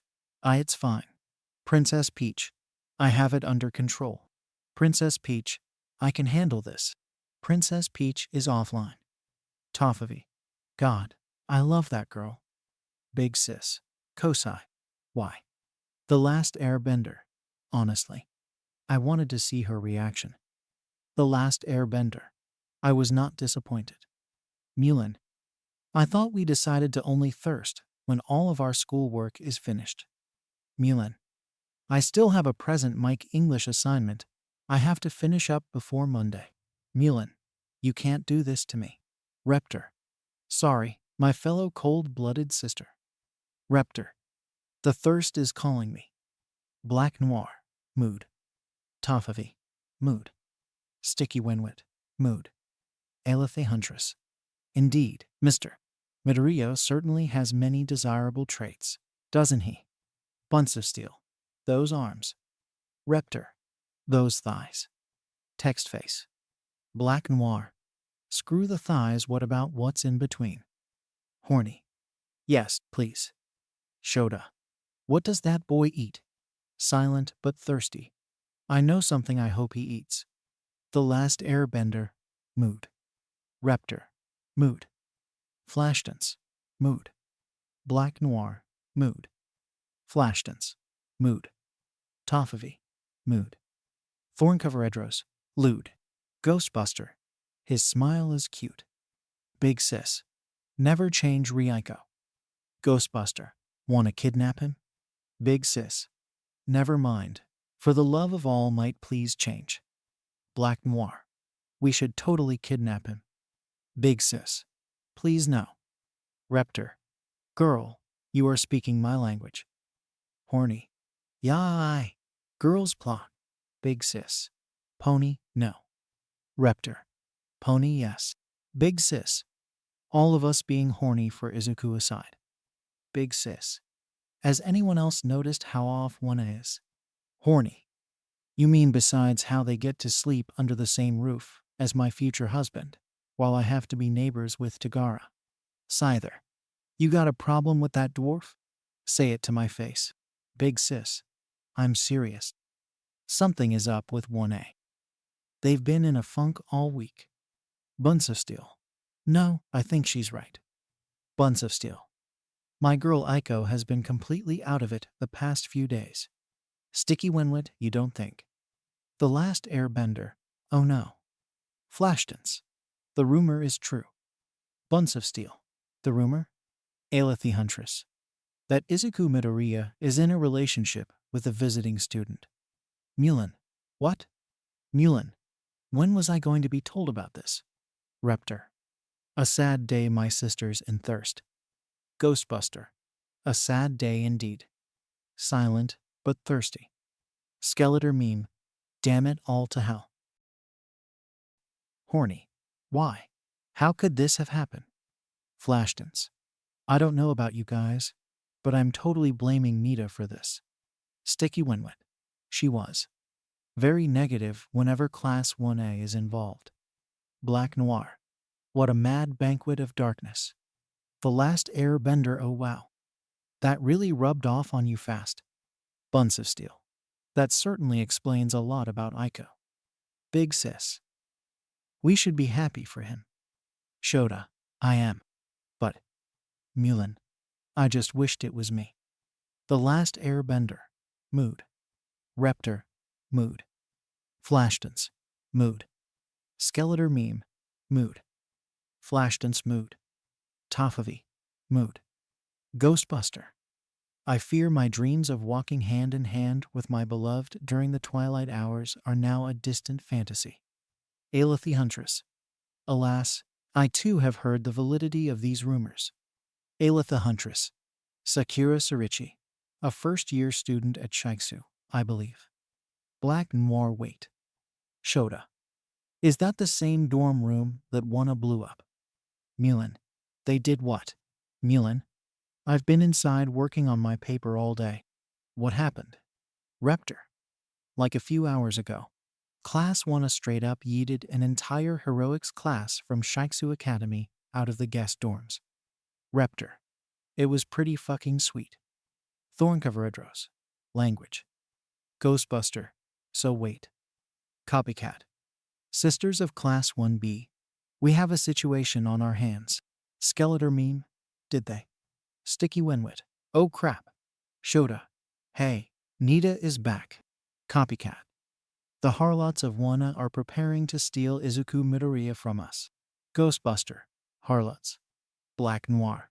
Midoriya. Sticky Winwit us? Scyther. Holy crap. Is this actually happening? Reptor. I would like it to go on record that I called this the first week of class. and I gratefully accept all of your apologies. Flashdance. Are we forming a harem? Shota, please don't call it that. Silent, but thirsty. Yes, silent, but thirsty. Right now. Thorncover Idros. Yui, control yourself. Skeletor meme. Don't ruin this for me. Ibara. Skeletor meme. You know I love you like a sister. But if you go all Bible thumper right now, I'm going to scream. Raptor. We should let our little Rosebud have the first go. Raptor. It might do her some good. Skeletor meme. Maybe wrap her vines around those muscled arms and tie him to the bedposts. Am I right? Raptor nope. Ibara will let him do all the work. He'll use those big muscles to tear off her uniform and take her right against the wall. Silent but thirsty. Hot. Sticky Wenwet. Ibara, it's okay. Big sis. Set and Juza are just trying to mess with you. Sticky Wenwet. Don't let Set have the satisfaction of getting under your skin. Thorncover Edros. You're right, of course. Thorncover Edros. They're simply placing their own immoral thoughts and sins onto me. Thorncover Edros. They certainly didn't find my journal and read the passage from last week. Raptor. Silent, but thirsty. Skeletor meme. Tofavi. Did she just? Shota. Holy crap. Set and Juza just broke into Ibra's room. Thorncover Idros. Don't you dare read my notebook. It's just a writing exercise. Ghostbuster. If this is an exercise. Ghostbuster. I really want to see what the real thing looks like. Silent, but thirsty. Wow. Shota. I will never look at Ibara the same way again. Bunce of Steel. Man, look at us. Flashdance. Forming a harem with the best friends a girl could ask for. Raptor. Oh, stop. Raptor. You're gonna make me cry. Horny. This chat was the best idea ever. I know this is somewhat out of left field, but if you haven't checked out Hell of a Boss on YouTube, check it out.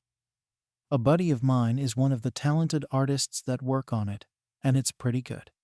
This was supposed to be a one-shot, but enough people seemed to like it, so I decided to make another chapter. This might even be an ongoing series if enough people want it, so don't be surprised if you see more. Or not. Honestly, I could fall off a mountain tomorrow and die a slow and miserable death, and you, dear reader, will be none the wiser. I might start offering commissions. Who knows? Leave a review, give me a follow or a favorite. And if you're new to this story, check out some of my other stories. I'm sure you'll be just as disappointed in my writing skills as I am, and my parents are of me in general. And remember, kids, reality is an illusion. The universe is a hologram. And buy gold. The following is a fan-based parody.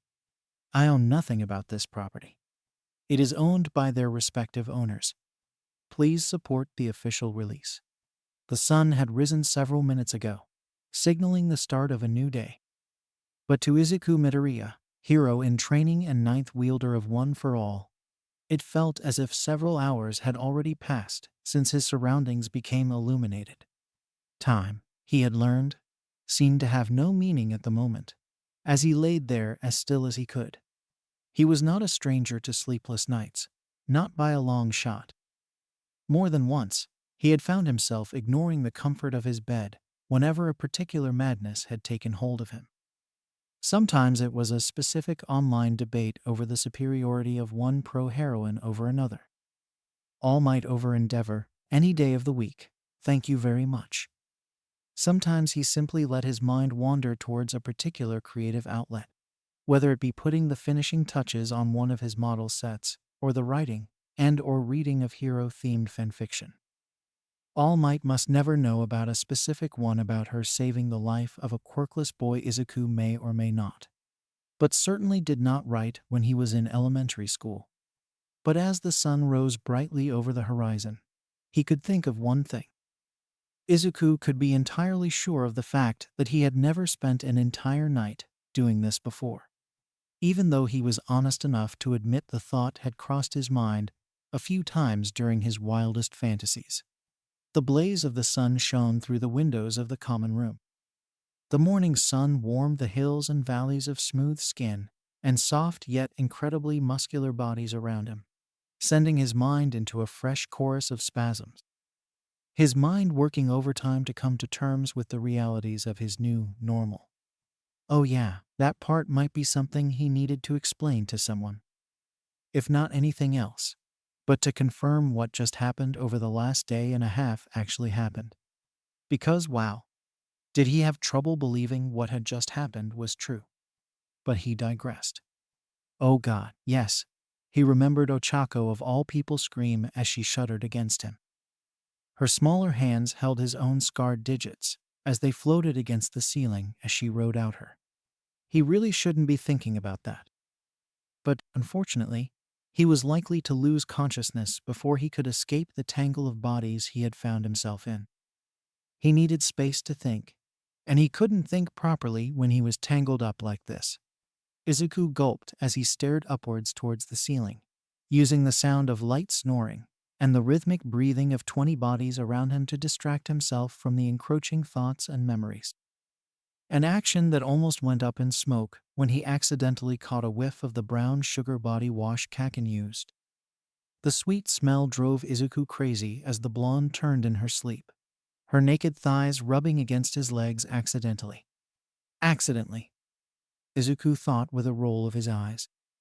Kaken never did anything accidentally, even when she was asleep. Oh fuck yeah, you're so fucking huge, Kaken shouted as she looked down at him. Her eyes blazed with a lust-fueled haze as she rode him again. I want everything. You hear me, nerd? I want you to ruin me. Oh God. This was harder than he thought it would be. Izuku took a deep breath and summoned every skill and trick he had mastered during his long life as a social outcast before he had met All Might and gained a quirk. Izuku relaxed his arms and let them slack against the floor. He ignored the itch on the side of his nose to avoid inadvertently waking one of his companions from their well-earned sleep. He shifted his left arm out of Momo's grasp, instantly missing the warmth of her body as soon as it left his skin. Thankfully, the motion didn't awaken the young woman. Still, if the pout on her face meant anything, then she knew something was wrong in her subconscious, even if she didn't know what. Izuku sat up slowly, unwrapping the arms of Ochako and Hana around his neck as he did so. Izuku silently thanked the flexibility training Tsu had put him through since the beginning of the year as he contorted his lower body off the ground, quickly lifting the passed-out and smiling form of Dio as he did. He twisted his torso as he lowered the blonde back to the ground, almost falling face first when he had heard Dio moan in her sleep about wanting her daddy to play with her more. What were the odds the electric user was talking about him, though? Right? He couldn't have been daddy, right? Oh no, I failed my English test, Duo whispered as she wrapped her legs around Izuku's waist, keeping him right where she wanted him. I hope daddy isn't too hard on me. Oh God, he was daddy. Izuku, you're muttering. A voice said from Izuku's right, freezing the boy to where he stood. He turned towards the noise, finding the form of Shoko, naked as the day she was born, staring at him with what looked to be a bowl of the leftover soba from dinner. The past 24 hours had been a blur. Still, Izuku distinctly remembered someone, probably Momo, had catered dinner for them all from a restaurant he had never heard about before. All he knew was it was the type of restaurant he had never been able to afford to eat by himself before, and that Momo had paid for it herself as her treat. According to the heiress, they were too busy to worry about cooking. Instead, they all needed their strength and focus for other activities. Oh yes, Momo moaned into his mouth as she kissed him, her hips grinding even harder than before. Make me yours.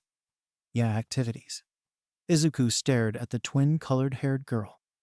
He was frozen to his spot as he could only watch the girl finish up the remainder of her noodles before placing the now empty bowl on top of the table.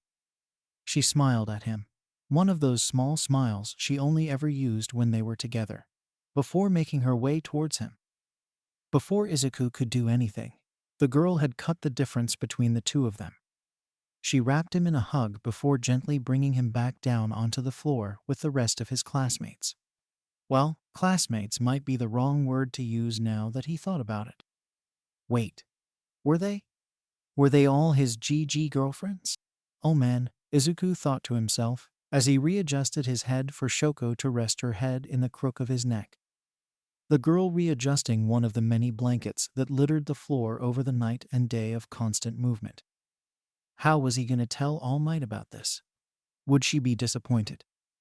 Would his mentor think he was nothing more than some playboy who used her quirk for sex? Oh God, he suddenly felt awful, as if the mental and physical strain had finally been registered by his brain. Oh God, Izuku muttered to himself, quieter than he usually would avoid waking anyone else up. How am I going to tell Mom about this? Yue, headmistress, arguably the most intelligent living being in the world and resident tea lover. The science experiment turned educator, known only as Naomi, wore many hats in her life. Each one was tiny and looked adorable on her because of her small and cute appearance. Was she a mouse? Was she a bear? Or was she a dog? But she digressed. She sat at her desk silently, enjoying a fresh cup of steaming hot Countess Grey tea, as her guest continued to pace back and forth in front of her. Humans were always so fascinating to watch, Naomi thought to herself as she took another sip of her tea, especially under duress. Asuka Inoki, the headmistress of Shiksu Academy, was a prime example of that. Before her, the retired heroine known to villains and civilians alike as the Iron Maiden was usually as emotionless as she was fearsome.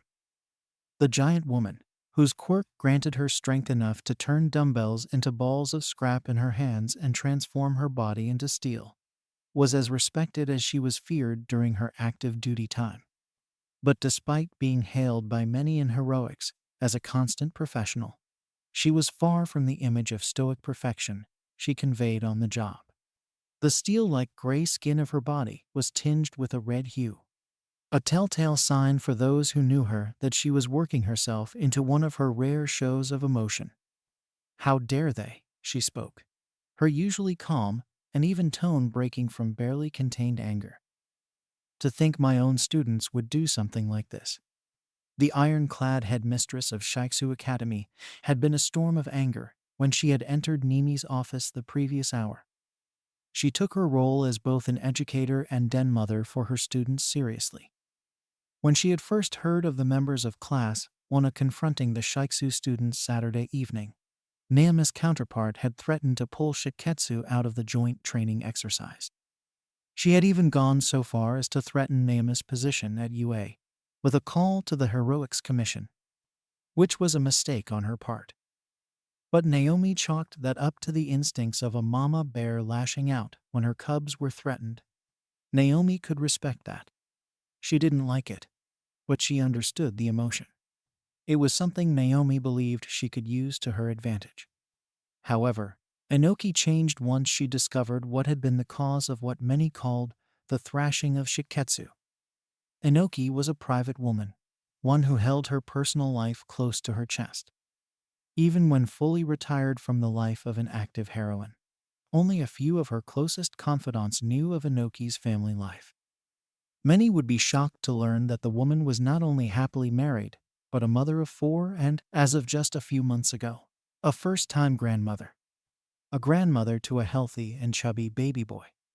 When the recording of her students' words had finished playing, Naomi knew the former Iron Maiden could only think about the Izuku's similarities with her grandson.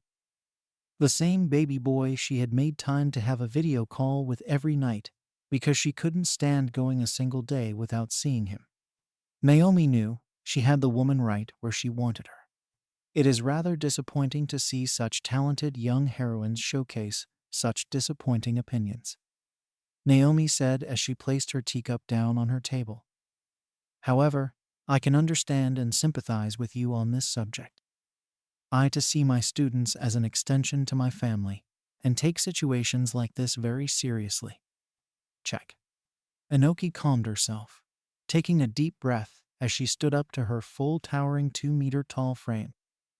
While she seemed to return to her normal stoic-like appearance, Naomi knew for a fact the woman before her was no longer her enemy. We at Shiksu take allegations of bullying very seriously, Inoki had said evenly, but Naomi could see flecks of red in her eyes when she did it. And while these allegations are disturbing, to say the least, it does not fully explain away the actions of Class 1A. Of course not, Naomi said as she hopped out of her chair to look out the window of the students exiting their dorm rooms and heading over to the first class of the week. But I don't have to explain to you how far one goes to protect not only their fellow heroes, but also the ones they love. Checkmate. Inoki paused, her mind clearly going to the image of her wife of nearly 40 years. The former Amt had risked her own life and lost the use of her right arm to rescue an injured iron-clad heroine who would be her wife from the aftermath of a terrorist attack years ago. People will go to great lengths to protect those they love. Rest assured there will be consequences for my students' actions, Naomi said seriously. Despite knowing that her girls did what they did to avenge their classmates, attacking fellow hero students on school grounds was against the rules.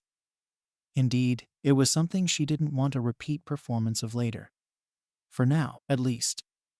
But I feel it is in the best interest of our students' development, as well as our school's relationship, to view this as what it is. Not a dark cloud that could potentially hang over their future careers, but more of a learning experience. Yes, I can see where you are coming from, the former Iron Maiden said as she retook her seat.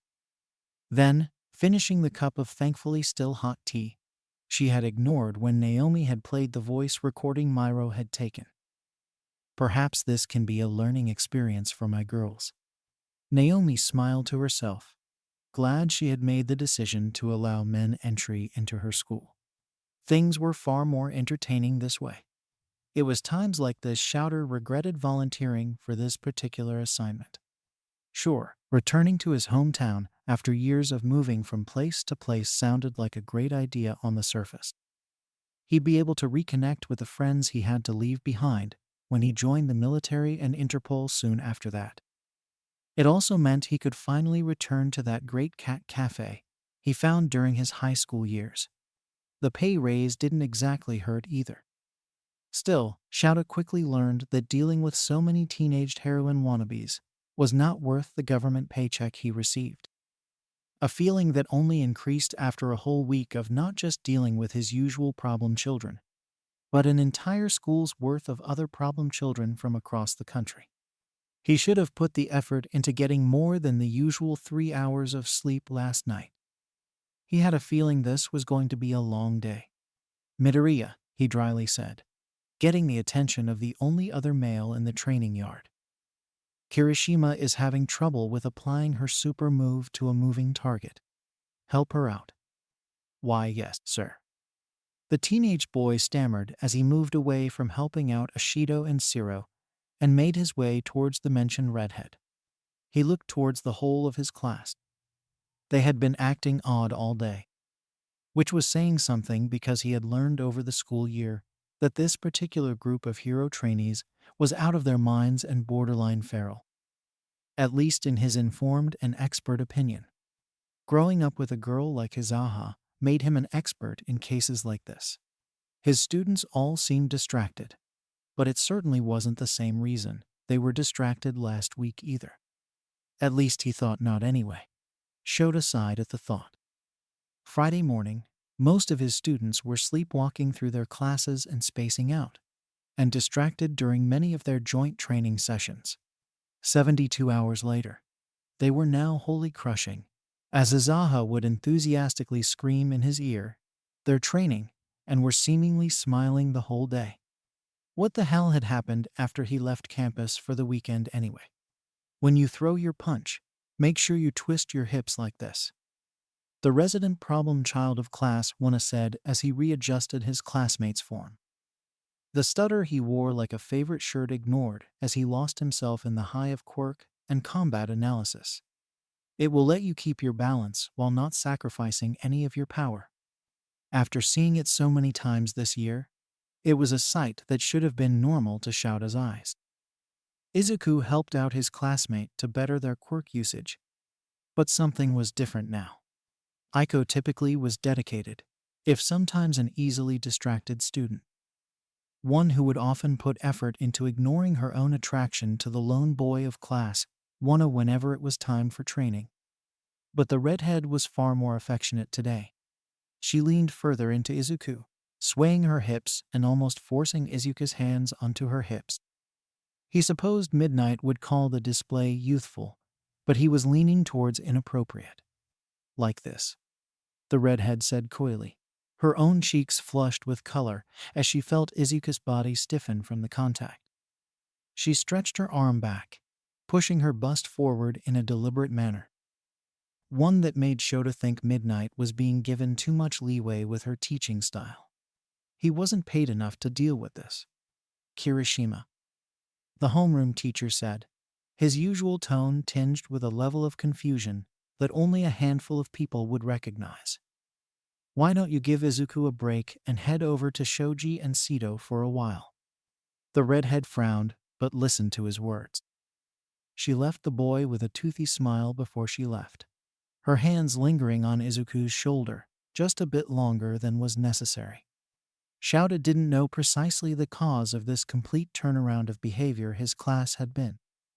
Still, he had a sinking suspicion he knew who played a part in it. Izuku Midoriya, the problem child, to end all problem children.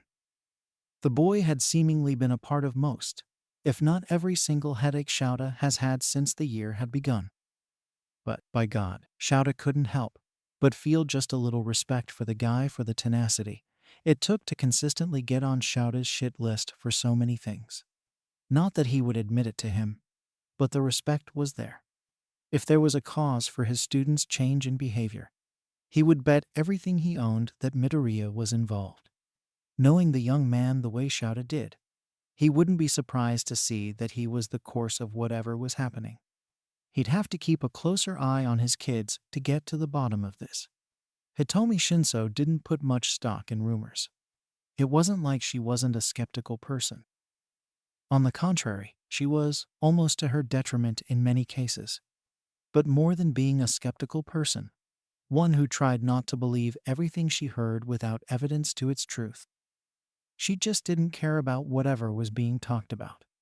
She often regarded every scrap of information she heard pass through the school's hallways with a level of doubt and suspicion. It was almost a wonder people willingly chose to talk to her about these things. You'd assume they would have learned by now. Heroin school or not, it was a school filled the brim with gossip hounds and overstimulated young adults. After all, stupid stuff was bound to happen, and ridiculous rumors were bound to happen in environments like that. Whether it be the rumor of All Might having a secret love child as a student in school and had only joined the staff to keep an eye on her daughter, whoever it may be, or a couple of second years claiming they had lost their virginities to Midnight during the school culture festival. Despite the two students knowing zero about sex, and let's be honest, the fact that someone like the 18-plus heroine could do so much better than a couple of second-year business students, or even the one about the principal operating an underground fight club, where she made ex-villains fight for her amusement as well as their potential freedom. Actually, that one might be true. But no matter what she heard, or how excited her classmates were when they told her, it didn't change Hitomi's feelings on the subject. She just didn't care, like at all. But then, as the second week of the joint heroic training festival started, those particular rumors began. The entire class, a bussiness student said, her tone of voice carrying equal parts disgust and interest. It was the sort of disgusting rumor that was said about any group with a gender disparity. However, Hitomi had written it off like every other rumor she had heard through the halls of UA Academy. No way was that happening. Especially not with the members of Class 1A and especially not with the freshman heroics class's only man. Midoriya certainly wasn't the type of person who would mistreat those he was close to, especially not in the way everyone was talking about. Besides, if the rumors were true, which again they couldn't be, the rest of the class would be at each other's throats. Of course, Hitomi couldn't say she was much of an expert in the subject. Still, someone stringing along an entire classroom worth of people would create a situation akin to some small-scale wars she had read about in history classes. Midoriya? Hitomi scoffed with a roll of her eyes. Not in a million years. But then, well, she had seen certain things that had implications. Long looks held to uncomfortable lengths.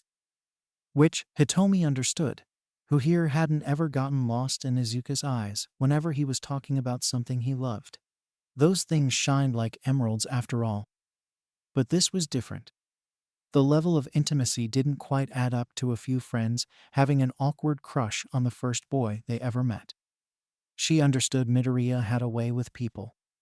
Hell, he might have had a similar effect on her after the sports festival. And sure, maybe, she felt something for him.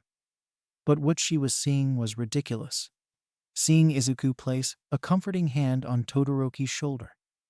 The shy, reserved ice princess seemed to almost melt from his touch before she slid her hand into his own. Bakugo, the short-fused borderline delinquent, nuzzling up to Izuku in the hallway like an overly affectionate cat. In front of the whole student body. That wasn't normal. But wait. When did she start referring to him as Izuku in her thoughts? Oh god, no. Things were quickly starting to spiral out of control. And for once in her life, Hitomi couldn't help the growing pit in her stomach demanding answers. But when one needed answers regarding the latest gossip filling the halls of UA Academy, there was only one place to go. Hey, the pink-haired and skinned heroics student flashed Hitomi a $1 million smile. What's happening, Sleepy Beauty? Hitomi had to admit, Mina Ashido looked happy. Like happier and more upbeat than she usually did, which was saying something. Mina always seemingly had an energy about her that was infectious. Everyone noticed. She was just so friendly with everyone. But now, she was practically glowing. But that was neither here nor there. Hitomi was here for information, and she needed it now. She debated using her quirk. After everything she had been through with the members of Class 1A, she was sure the pink-skinned heroic student would tell her the God's honest truth about anything she may ask. As long as it wasn't too embarrassing, that is. But Hitomi had to be sure, and there was only one way she could be sure of her answers. Tell me the source of the rumors regarding Midoriya. So she used her quirk, and Mina told her everything. Wow. This might have been a bit much, Hitomi thought to herself. Her face was a blaze of emotion and color as the pink gossip queen of the freshman years spoke a mile a minute, detailing just how the rumors regarding Izuku were born. Her mind was racing as each word left Mina's mouth. Each tantalizing detail that was spoken made Hitomi weak in the knees. Each mind-numbing action delivered made Hitomi grow warmer and warmer until she felt she would burn to a crisp. Hitomi didn't realize just how much she wanted to know what she was being told right now. Whole class. Hitomi muttered to herself as Mina continued on. The pink student's voice was monotone due to Hitomi's quirk usage, but that did nothing to lessen their effect on Hitomi's psyche.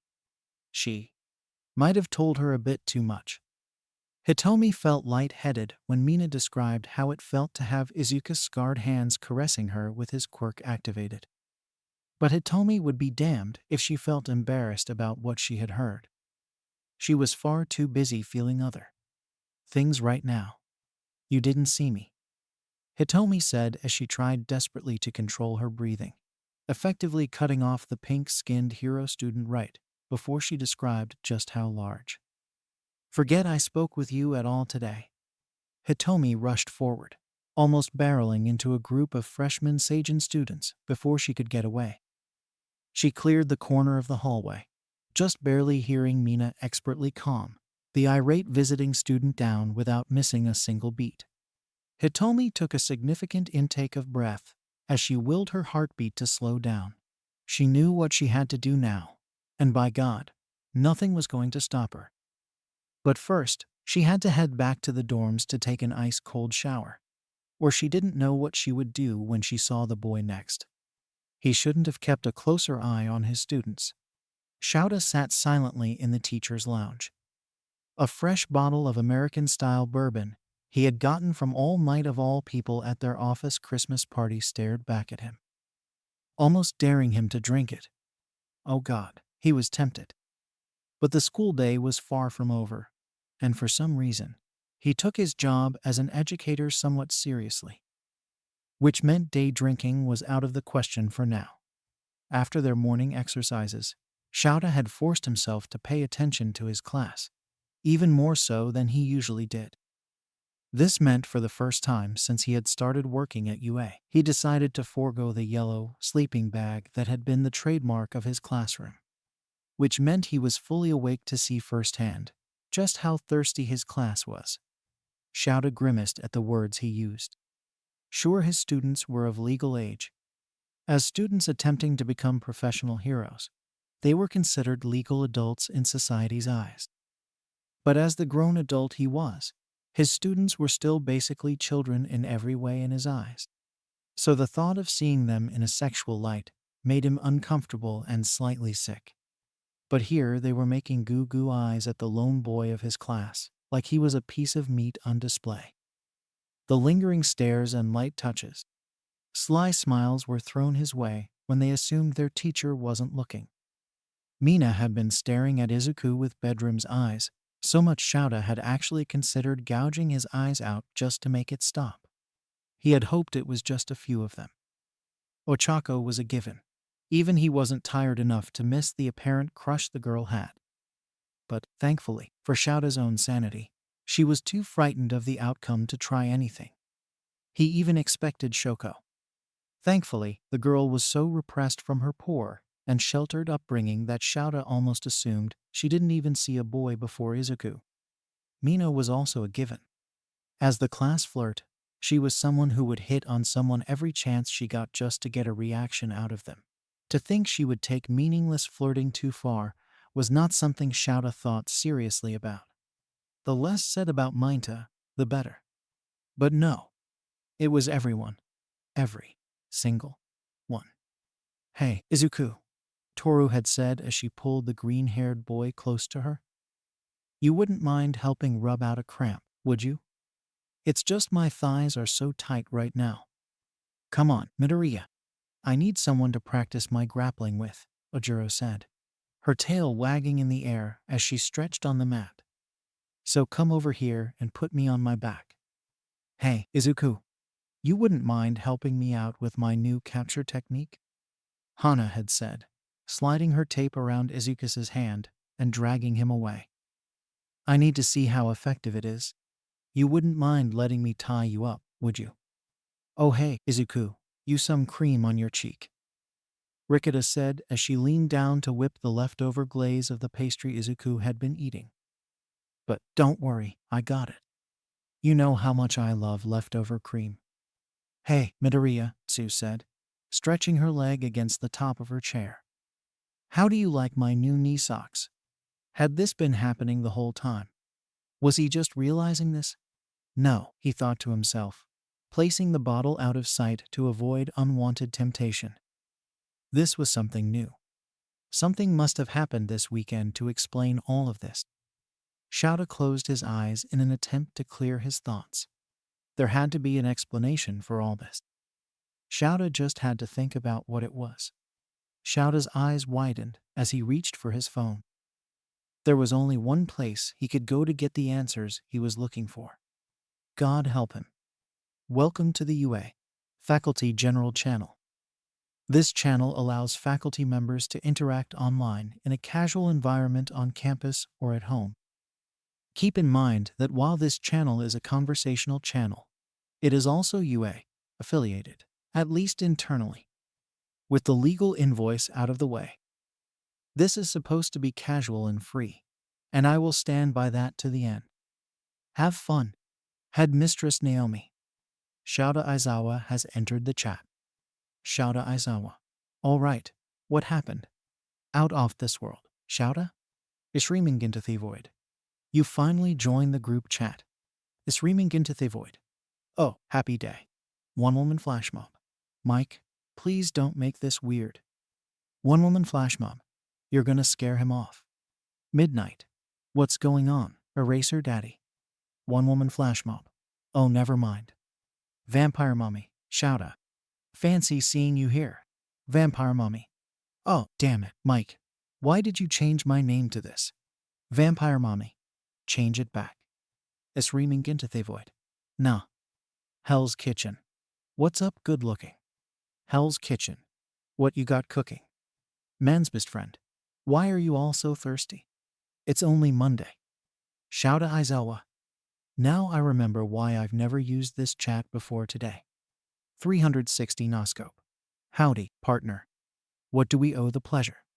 Shouta Aizawa. My kids are acting weird. Shouta Aizawa.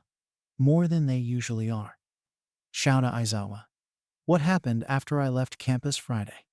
360 Noscope. One woman flash mob. Vampire mummy. Hell's Kitchen. Out off this world.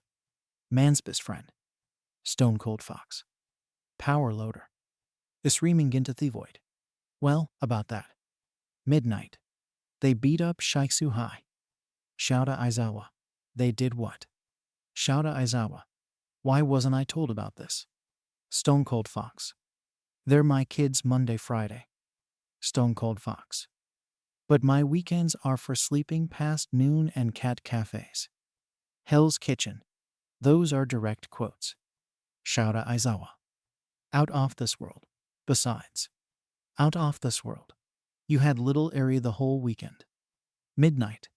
No one wanted to get between you and that sweet little girl. 360 Noscope. My heart. 360 Noscope. I couldn't stand that thought of that girl disappointed. Shouta Aizawa. Noted. Screaming into the void. You really should start thinking about getting that girl a mother figure in her life. Shouta. Stone Cold Fox. Mike. Power loader. Please stop. Vampire mommy. We talked about this. Baby steps. Midnight. Baby steps are for cowards. Midnight. Go for it, sister. Screaming into the void. Listen, Shouta.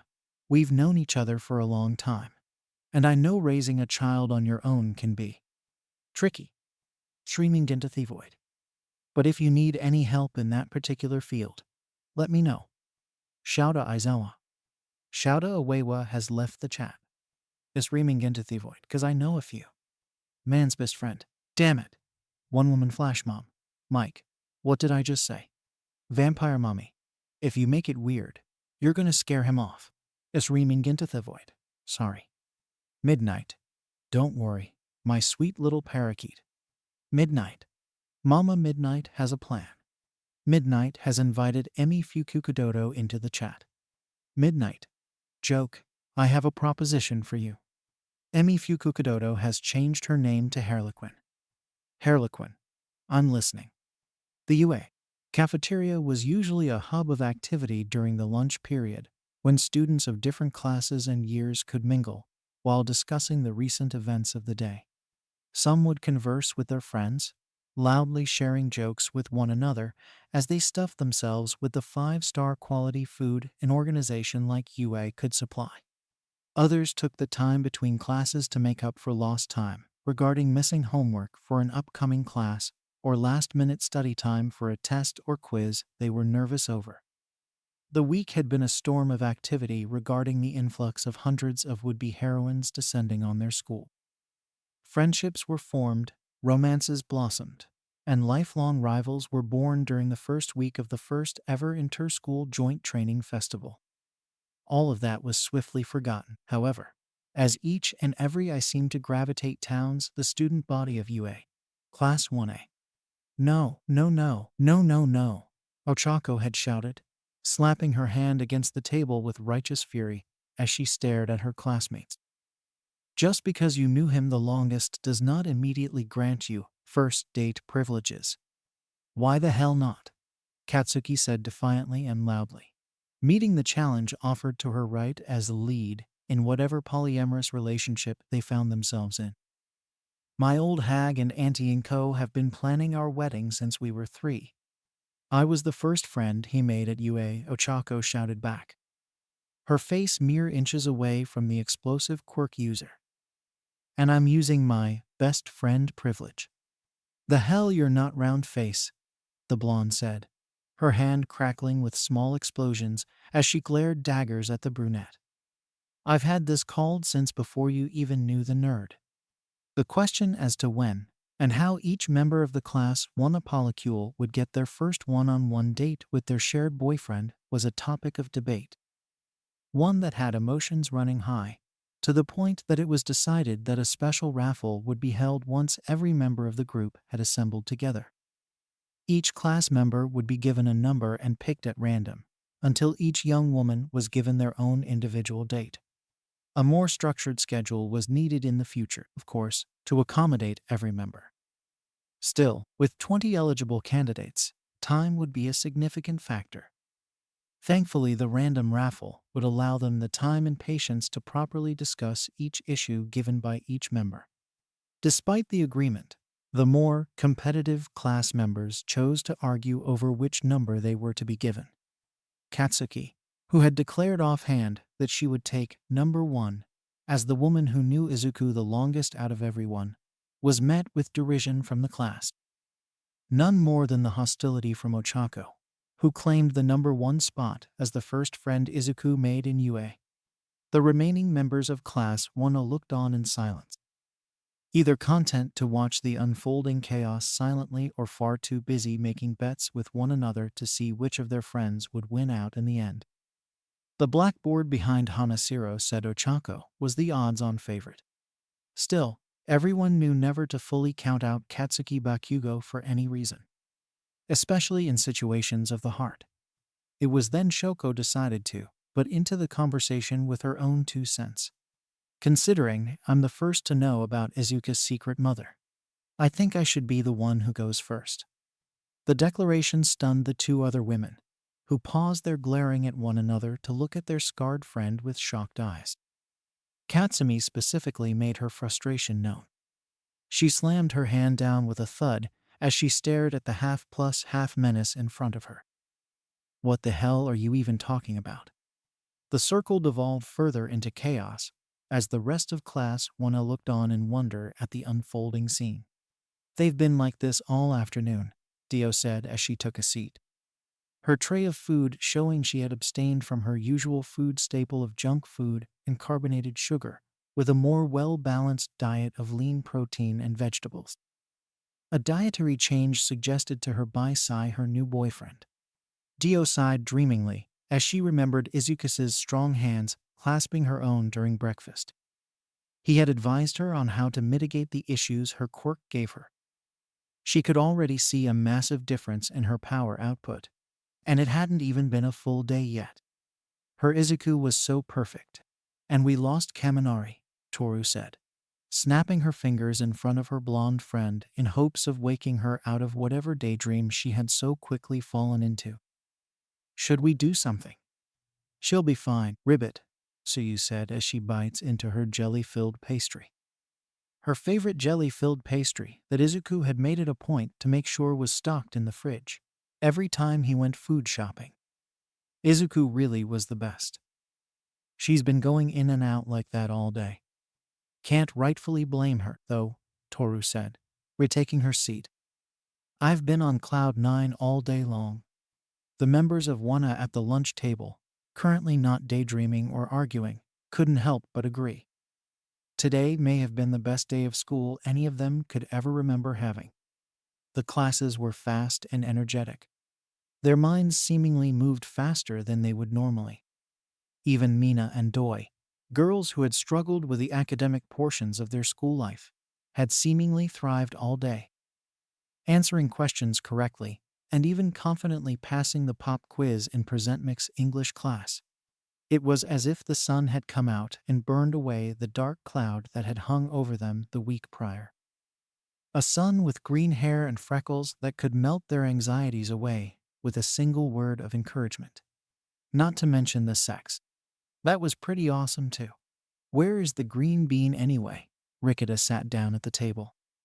her plate overflowing with a high protein and carbs to maintain her muscular yet curvy physique.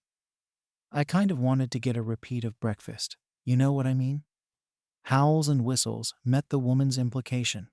Each and every young woman sitting at the table, counting the minutes down until they could retire for the evening with their shared lover. You do realize there are other people in the cafeteria, right? Ojiro said as she scratched the back of her head. Hot, Sue said, placing a finger to her chin as her thoughts drifted to the past weekend. Ribbit. And I thought I was the only one here who was into that, Toru added, her tone light and mischievous as she tried and failed to get a look of embarrassment to cross the smug frog girl's face. I'm pretty sure I saw him with Tomoyo and Momo, Mesa said. Her tall and statuesque form slid into the seat between the distracted state of a still daydreaming Dio and a preoccupied-looking Minerva tapping away at her laptop.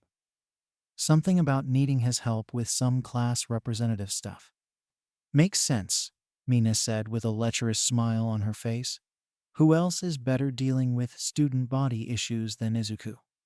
Groans filled the air as each blushing face that was paying attention to Mina attempted to shame the shameless acid user into silence. Actions that only made her cackle and smile even more than she did before. What dark storm of lust did our prince unleash with you? Her love is shining and sparkling in ways only a woman in love can understand. That is one way to put it, Ribbit. Speaking of which, Hana said as she slid up to the shortest woman at the table. I'm surprised you're not up there with them, Mini-Irva. I would have assumed you'd be first in line to try and stake your claim or whatever. The short stack of class when I hadn't said a word to anyone when lunch had started, far too preoccupied with whatever she was doing on her computer. But, of course, it would have concerned her friends if the ever-present smile had not been on her face. She looked so sincere and at peace that no one seemed to have the heart to pull her out of whatever was holding her attention. Minta slightly eyed her classmate, still smiling as she stopped the constant typing of her laptop. Of course not, my dear friend, she announced in the formal tone she used whenever she decided to act smug. It doesn't matter if I'm first or last to experience one-on-one time with my Psy boyfriend, as long as it happens. The comment raised a few eyebrows. This was surprisingly mature, and somewhat more restrained than many were used to seeing out of the grape-haired heroine. Maybe finally getting the one thing she had been craving for so long had knocked something that was loose back into the proper place. Yeah, Hana said simply, shock morphing into a pedance onto her face. That's pretty mature of you, Minta. Besides, the lispy voice of Minerva said, ignoring the looks her friends were giving her as she returned to her work on the computer. The convention circuit doesn't start for at least a few months. That gives me more time to plan out all of our couples' cosplays. That's surprisingly wholesome, Koda said, her tiny voice like the coo of a dove as she used her hand gestures to express what she had trouble expressing verbally. I didn't think Minerva could, you know. I would hold off on your words of praise, Mina said as she saw the look of manic perversion seem to grow on her grape-flavored classmate's face. That face doesn't look like it's planning on wholesome cosplays if you ask me. There are laws against going out in public dressed like that, Takoyami said, blushing furiously as she looked over her short companion's shoulder to see the screen. Dark Shadow nodded her head at her master's words. That barely looks like it would be considered a bathing suit. I know that, Minta said, turning back to the screen. Those costumes are for after the convention when we're back in our hotel room. Well, I just lost my appetite, Gyro said, walking up to the table at the tail end of Minta's conversation with a pleased look on her face. Hey, Blondie, I managed to get the tickets for the concert. The comment was enough to shock the electric quirk user out of her daydream as a broad and blazing smile erupted onto her face. That's awesome, Dio said as she fist bumped to herself. Tickets to go see my favorite band with my boyfriend. What could be better than that? The surrounding noise stopped, and for the life of her, Dio couldn't help but feel that her life was indeed in danger at that moment. She turned stiffly to her side, ignoring the confused and even betrayed looks on her friends' faces to see death staring back at her. Ochako was still, but like an oncoming storm. The blazing fire in her eyes made it easy to see what was about to happen. While not nearly as upset as her two companions, Shoko had apparently gripped the apple from her lunch plate and squeezed hard enough to leave the poor fruit a chunky mess in her thin, pale fingers. Not to mention the twitch in her eyes that made Dio feel she was back in the USJ. Then there was Katsuki. Dio was frozen as her life flashed before her eyes, content in the fact that she at least would not die a virgin if she met her end today. "Oh, calm down. Gyro, the godsend she was," said, her even tone calming the group of angered heroines in training. "The concert isn't for another month, and I got everyone in the class a ticket for it." Momo's treat. As suddenly as it appeared, the anger left all of the bodies, the quickness almost giving the class unnoticed audience whiplash when they saw it. Mina chuckled, her laugh enough to diffuse most of the remaining tension out of the class. She was followed soon by Toru and Hana. After realizing how they had reacted, they couldn't help but be amused by the absurdity of abrupt change of emotions. Mizo shook her head, somewhat disappointed in herself for the unheroic thoughts that crossed her mind. Koda blushed as she tried desperately to hide her embarrassment. Aoyama gave a pointed glare at Gyro, the half-French young woman questioning if the abruptness of the ear-jack user's declaration was done on purpose. The smug look of a cat who ate the canary on Gyro's face, making the sentiment that much more plausible. Rikita and Kirishima simply went back to eating their food. The betrayal they felt towards their friend was already forgotten as the truth of the situation was given. Ojiro tried her best to help Dark Shadow get Takoyami to calm herself down. The resident goth of class 1 muttering to herself about letting herself fall into the darkness of jealousy so quickly. Tsu continued eating her jelly-filled pastry.